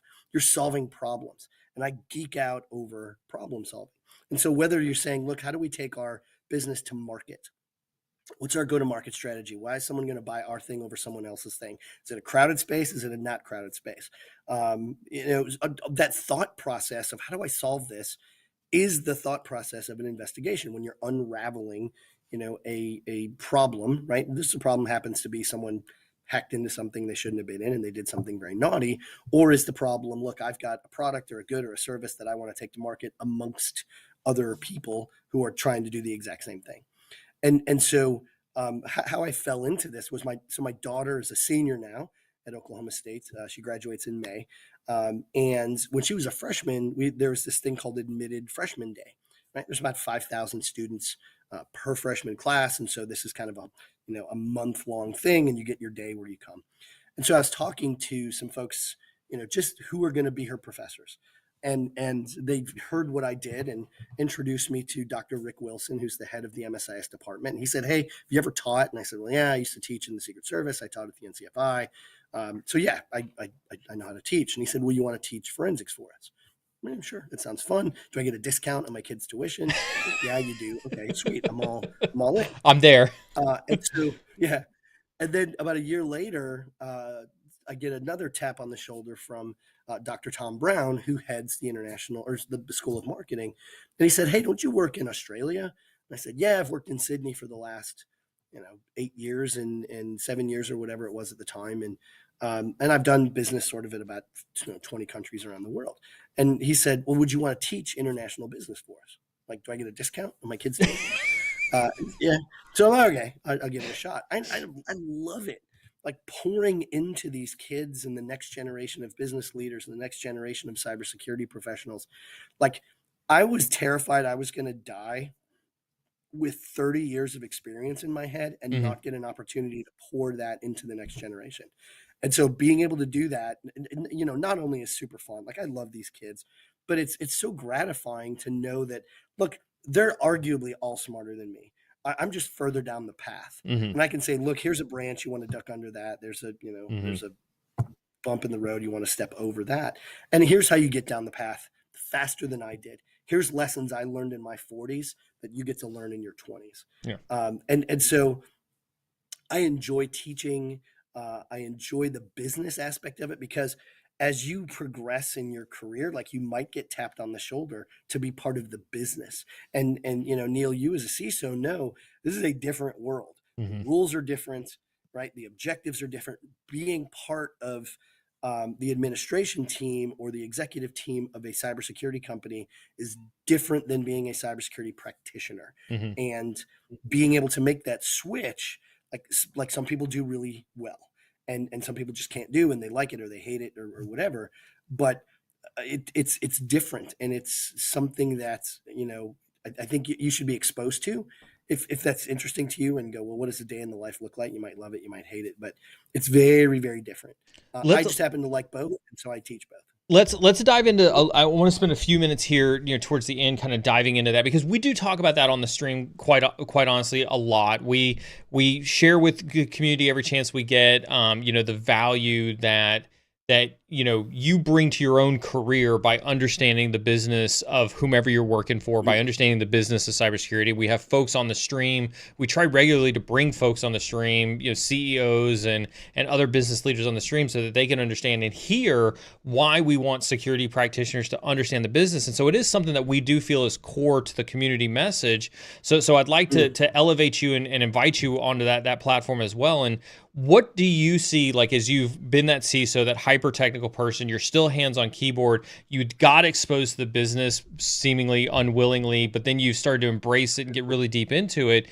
What do you think is important as folks go through their career that they need to be focused on and understanding the value of the business in their career, regardless of their JD? Yeah, I'd say first and foremost is the linguistic differences. Right, it's from tech to exec, right? It is a different language, and learning how to speak the language of your other executives is paramount, because they're not going to learn yours, right? So you have to learn finance, and you have to learn business strategy and go-to-market strategy and sales strategy. Like, if you don't pick that stuff up, they're not going to learn your world. Which means when you go into an executive meeting, right? You're just, sort of the CISO, you're the security person, get over there in the corner, versus being able to contribute in a meaningful way to the rest of the executive functions, right? So understand, number one, how to communicate and how to communicate to people who don't speak your language. And I'd say second of all is learn the objectives of business. They're different. And, I used to think my CEO was a turd for not wanting to spend the money I wanted him to spend on the security stuff that I thought was awesome. And I remember him saying one time, he was Australian, he'd say, "Mate, what's the belt and braces option?" I'm like, "Belt and braces? Belt and braces. It's belt and braces, the basics. Like, what's the least I got to do?" And it wasn't that that's what he wanted to do. It's just that I was going so far in one direction of perfect, I was letting good be the enemy of that perfect. And he's like, "Well, what could we get away with? Could we do this? Could we?" And it wasn't like he wanted to do that. He just wanted me thinking about something other than the perfect world, because there's a whole laundry list of reasons why you can't do perfect. You might not have the money. It might be, like new technology. It might be a legacy system that you can't take out because of some business. I mean, there's a whole litany of reasons why things can't be perfect. And so how can you make them good? How can you make them really good with the constraints that you have? And then you can put them on a roadmap and say, okay, I'm going to do this in the next 2, 3, 4 years. But as of right now, this is good.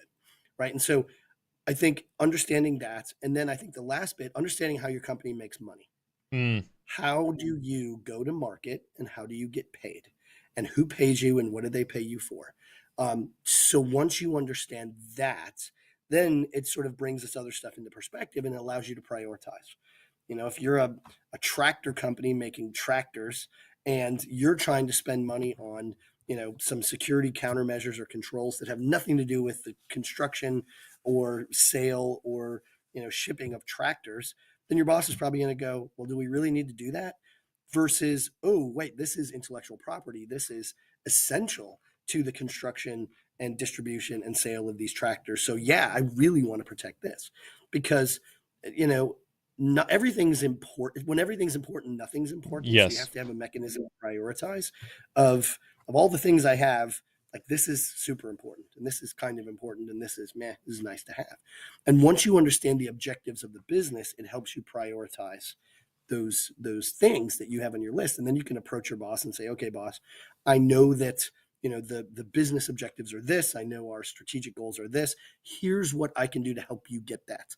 So security becomes an enabler to the business rather than a roadblock, because a lot of executives see security as a sunk cost and a roadblock to achieving their business objectives. And so learning what those are allows you to go, I'm actually going to help you get there.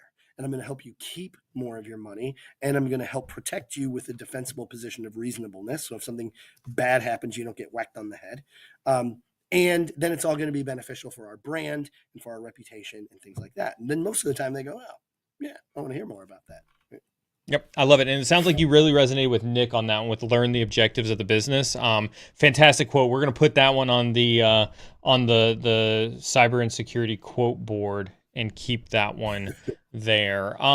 Chris, that's I've got a couple questions here that we're going to kind of try to pound through here a little bit. There was actually quite a lot in the queue. Reminder for everybody, we're coming up to the top of the hour, coming up towards the end of the show, so drop your questions in chat.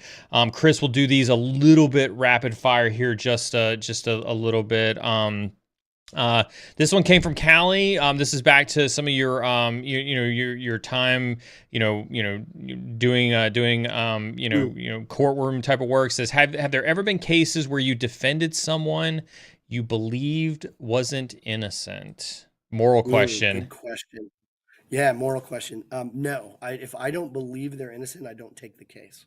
And then I've been fortunate enough that through the process of the investigation, it wasn't like a movie. Like it wasn't like, oh my gosh, I thought they were innocent, and now all of a sudden I think they're guilty based on the evidence or the preponderance of evidence. But if I don't believe they're innocent, I won't take the case. So you have that flexibility when you get to that kind of level of doing those investigations, where you'll get a chance to review the evidence or review the case and kind of make a decision about whether that's something you want to take or not. Yep. Yeah, exactly. And it's HMFIC, right? It's when you're the guy in charge or gal in charge, you get to make those decisions. That's right. And if I don't believe they're innocent, I'm like, no, I'm not touching it. Not touching that one. Yeah. I mean, I don't want to say we have a duty of care, but I think we have a duty of care. I think we're, with Spider-Man, great power comes great responsibility. And I think we just have to, you got to follow what you think is right. And I think we have a duty of care as cyber professionals to, defend the innocent and, prosecute the guilty. I love it, because I think one of the things that does attract most folks to cybersecurity is that desire to fight the bad guy, whether you're on the red side or the blue side. So I do agree with that. Winter Jolt over on YouTube says, question, what kind of rig do you run for digital forensics? Oh man, our lab is in Australia, so I don't get to monkey around with that too much. The lab manager in Australia does, but the Tolino machines are great, right? I just really like those. So if I had to build a rig here in the U.S., I'd use a Tolino. Nice. Um, as it sounds like as you're talking about all the books you read, you're talking about how many books you read a year and things like that. Apparently, you blew one of the viewers away. Question came through, says, how do you manage your time to do all these things like reading 60 books a year, being a professor, and doing forensics, et cetera, et cetera? Can you kind of talk about a day in the life of Chris and how you get all that done? Yeah. Yeah, it's not all that hard. So a number of years ago, I sort of gave up TV. Now, much to my wife's chagrin, she likes TV, and so I can't give it up completely. But I really only read an hour in the morning and then an hour in the evening. Um, and reading is it's a skill. It's like anything else. The more you do it, the better you get at it. And so I used to be able to read, I don't know, 10, 15 pages an hour. Now I can read about 60 pages an hour. So you just get better at it. And so I read in the mornings. I have about an hour and 15-minute drive each way from campus. So I live in Tulsa. Stillwater is about, hour and 25 away. So I listen to audiobooks, so I don't waste my time when I'm sitting there. I can continue to read, through audiobooks. Um, and then being a professor is fun. Like I get, it's only 3 hours, 2 days a week. And then I've got TAs that help me grade. And then I get some stuff done on the weekend. So when my wife wants me to watch a show or something with her, I'll putz around and grade papers, and stuff like that. So like, it's not oppressive. Like, I don't feel like I never have free time. Like I do. I just really enjoy the stuff I do. So it's hard to think of it as a job. I think I think that's super key, because one of the things that I think there's tell me if you feel like this or not as well, right? But there's almost like a curve where you feel like you're caught learning a whole bunch of stuff, and so you're all the times in books, and you're all the times listening to Cyber Insecurity, you're all the times reading research papers or whatever, they're watching YouTube videos or whatever the case is, where you feel like you have no time, right? Because you're just in sponge mode, like to your point where you're consuming all the things. And then at some point in time, you find a steady track where you're getting to do what it is that you love. And in the process of doing what it is that you love, that study and that learning and that sponge behavior melds with that. And it just becomes a natural part of your life that you never look at as being time consuming, because you just love what it is that you do so much. Yeah. Yeah, I mean, I get up at 5 every morning and read for an hour. And it is like the best hour of my day. Like, I get up, I've got my dogs, kind of laying around me. I got a cup of coffee. I absolutely love getting up at 5 a.m. and reading for an hour. Like, I look forward to it. So it's not even like, something that you sort of drag your way into. It becomes a lot of fun. And so I geek out over it. Yeah. Question from ex-judge. You mentioned that when we just got done talking about the books and whatnot and some of the books that you read. Obviously you've got a lot of books that you probably could recommend and whatnot, but I like to do threes. If you had to pick three, and everybody get ready to clip this or write this down, because this will be the ones that you're going to take to Amazon to go try to find, 3 books that you would recommend everybody read today on the forensics process. Oh man. File System Forensics by Brian Carrier. It is the classic. I wouldn't read it cover to cover. Eyes will start to cross a little bit, but super, super valuable as a reference material. Harlan Carvey's Windows Forensic Analysis, right? Really understanding how Windows systems are put together, understanding the registry, like all that sort of stuff. It's next level good. And then I'll plug one of mine. I wrote with Kevin Fowler, Data Breach Investigation and Response. There's a few contributing authors on that. It's a pretty good high level book. Like, it's not super in depth, but it's like here's the phases of those what an investigation looks like. So yeah, I would start there. I mean, you're going to find things that interest you and books that are probably better, right? So, but I mean, those are my favorites, and I think they're all quite good. I love it. I make my students book too. Nice. I get like a whole 60 cents every time they buy me. I love it. Since you brought your wife into the mix, it seems like the Outcast wanted to share that he has a feeling, or she has a feeling, that Chris has a room full of stuff that his wife wishes he'd get rid of. No, it's actually the opposite. Like, I'm not apart from our library, like that was our COVID, home improvement, is we had this really big room in our house. It's like 500 square feet or something. It's just it was a big playroom that the kids would dork around in. So once my kids became teenagers, we're like, get out of here. So we kicked them out because they don't come out of their bedrooms really anyways. And so we turned it into a library. So we've got about 2,500 books. There's floor to ceiling, bookshelves. There's a wine rack. And so that's my nerd cave. That's where I hang out. And my wife loves it. She gets in there with me. She drinks wine and we sit and she does puzzles. Like she's a puzzler. But yeah, it's the stuff that we need to get rid of is in the garage, and it's mostly hers. Hopefully, don't clip that, chat. Don't clip that, and don't send that out on the internet, please. I think my wife might be listening live, so if I start to get text messages, it'll be. She's fantastic. I've been married 28 years. My wife is the single greatest person on the planet. Like I couldn't be happier with her or our marriage or her as a mother. Like. She is next level, and I'm so blessed to have her. That's awesome. I also give the obligatory thanks to my wife whenever the opportunity presents itself too. So hopefully she is listening live and she caught that one from you as well. Drinks. Oh man, and I'm married so far above my head. We both turned 52 this year, and my wife is still a smoke show. So nice. I am very, very nice. That chat. That's how you do it. That's how you do it. Marry above your pay grade. That's how you do it. Oh, way above. Way above. So far above. Drinks says, Chris, can you be my mentor, please? While I don't think Chris is here to sell himself out to be your mentor, you can get access to his LinkedIn by hitting !guest in chat. But Chris, how would, again, not saying that you have to go out and advertise your mentorship service whatsoever, but if somebody wanted to find a high-speed individual like yourself for a coach or a mentor or something like that, what's something they should look for? Yeah, we actually talked about this today because I have a mentor who's a former ambassador. And here's what I tell my students. It is amazing what someone will do when you buy them a cup of coffee. Yes. Right? So we call them curiosity coffees. And we said, just find someone that is interesting to you, that is from a different country or has a different perspective or, wants to be a mentor. Say, hey, man, can I buy you a cup of coffee? And start small.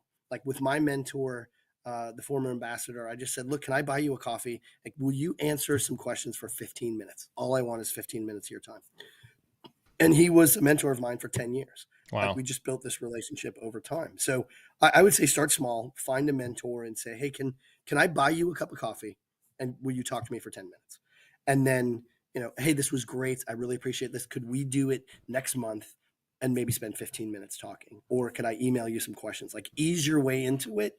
Like, don't be like, I want you to be my mentor for life. And I mean, that's a bit heavy handed. But most people that I know, and Neal, you could probably, attribute to this as well, are willing to pour into the next generation. Mm-hmm. We're happy to pour into the next generation. And so don't be afraid to ask and just say, hey man, can I spend 10 minutes with you? And I've had several students do that who now have mentors that they've been working with for years ago. This started out with a 10-minute conversation. Right? Yeah. So I would give that a shot. I couldn't agree more vehemently.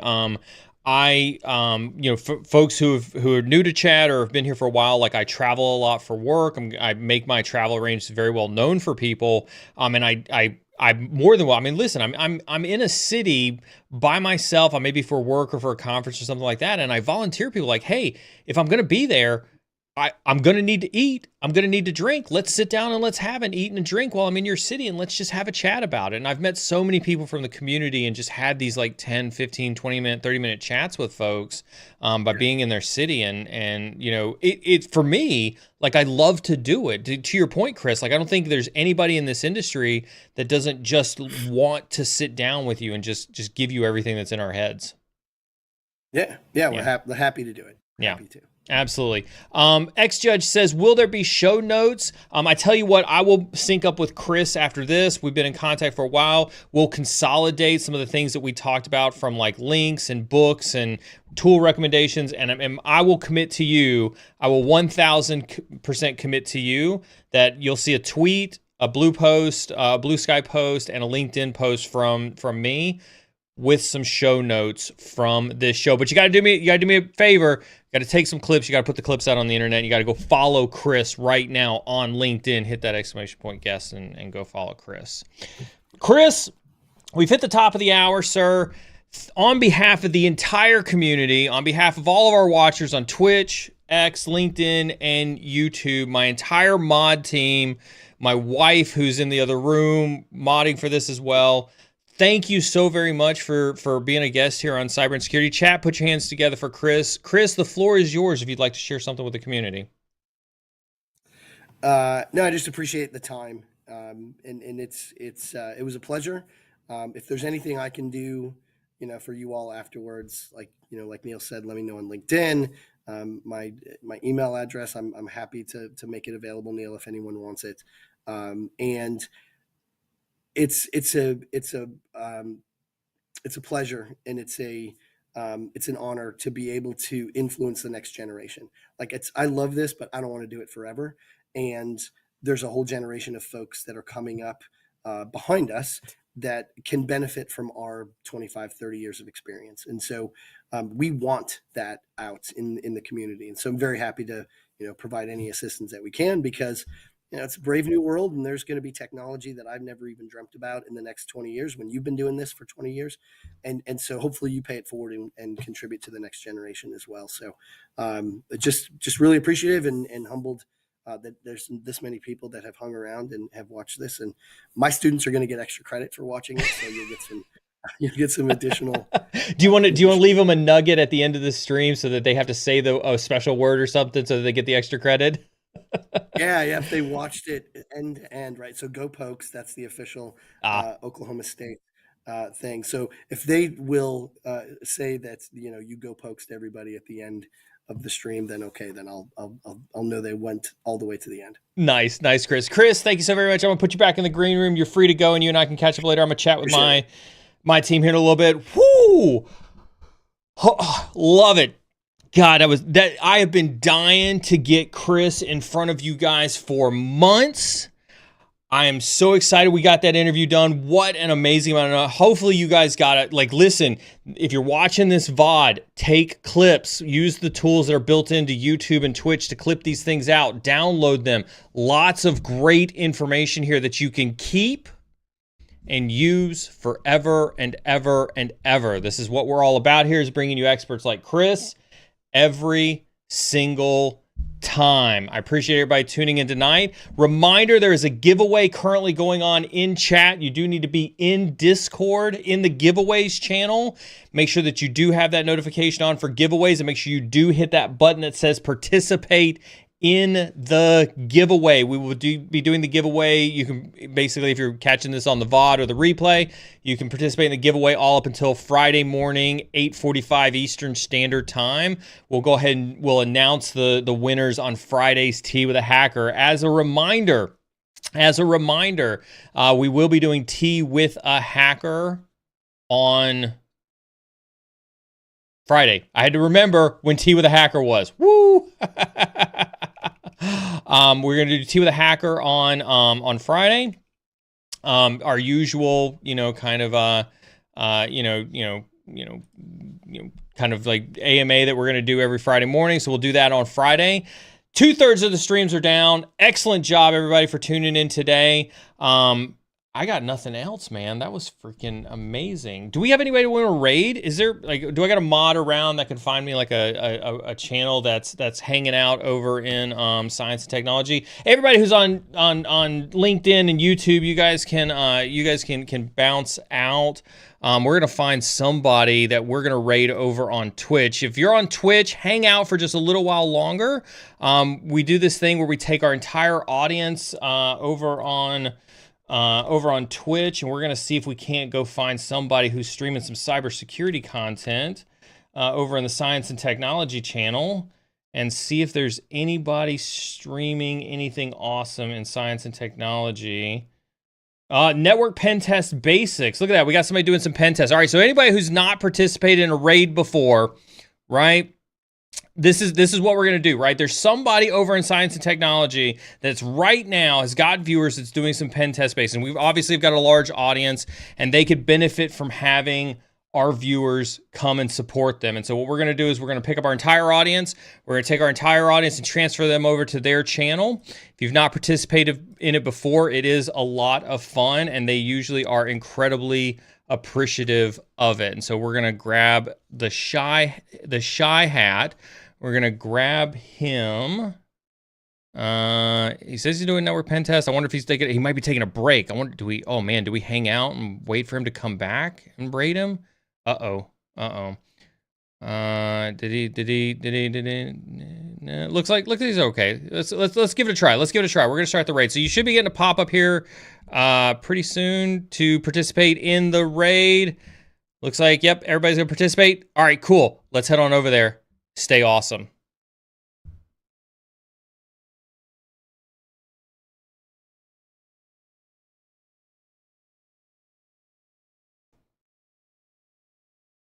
What the folks on Twitch don't know is that LinkedIn and YouTube, you guys can still see me.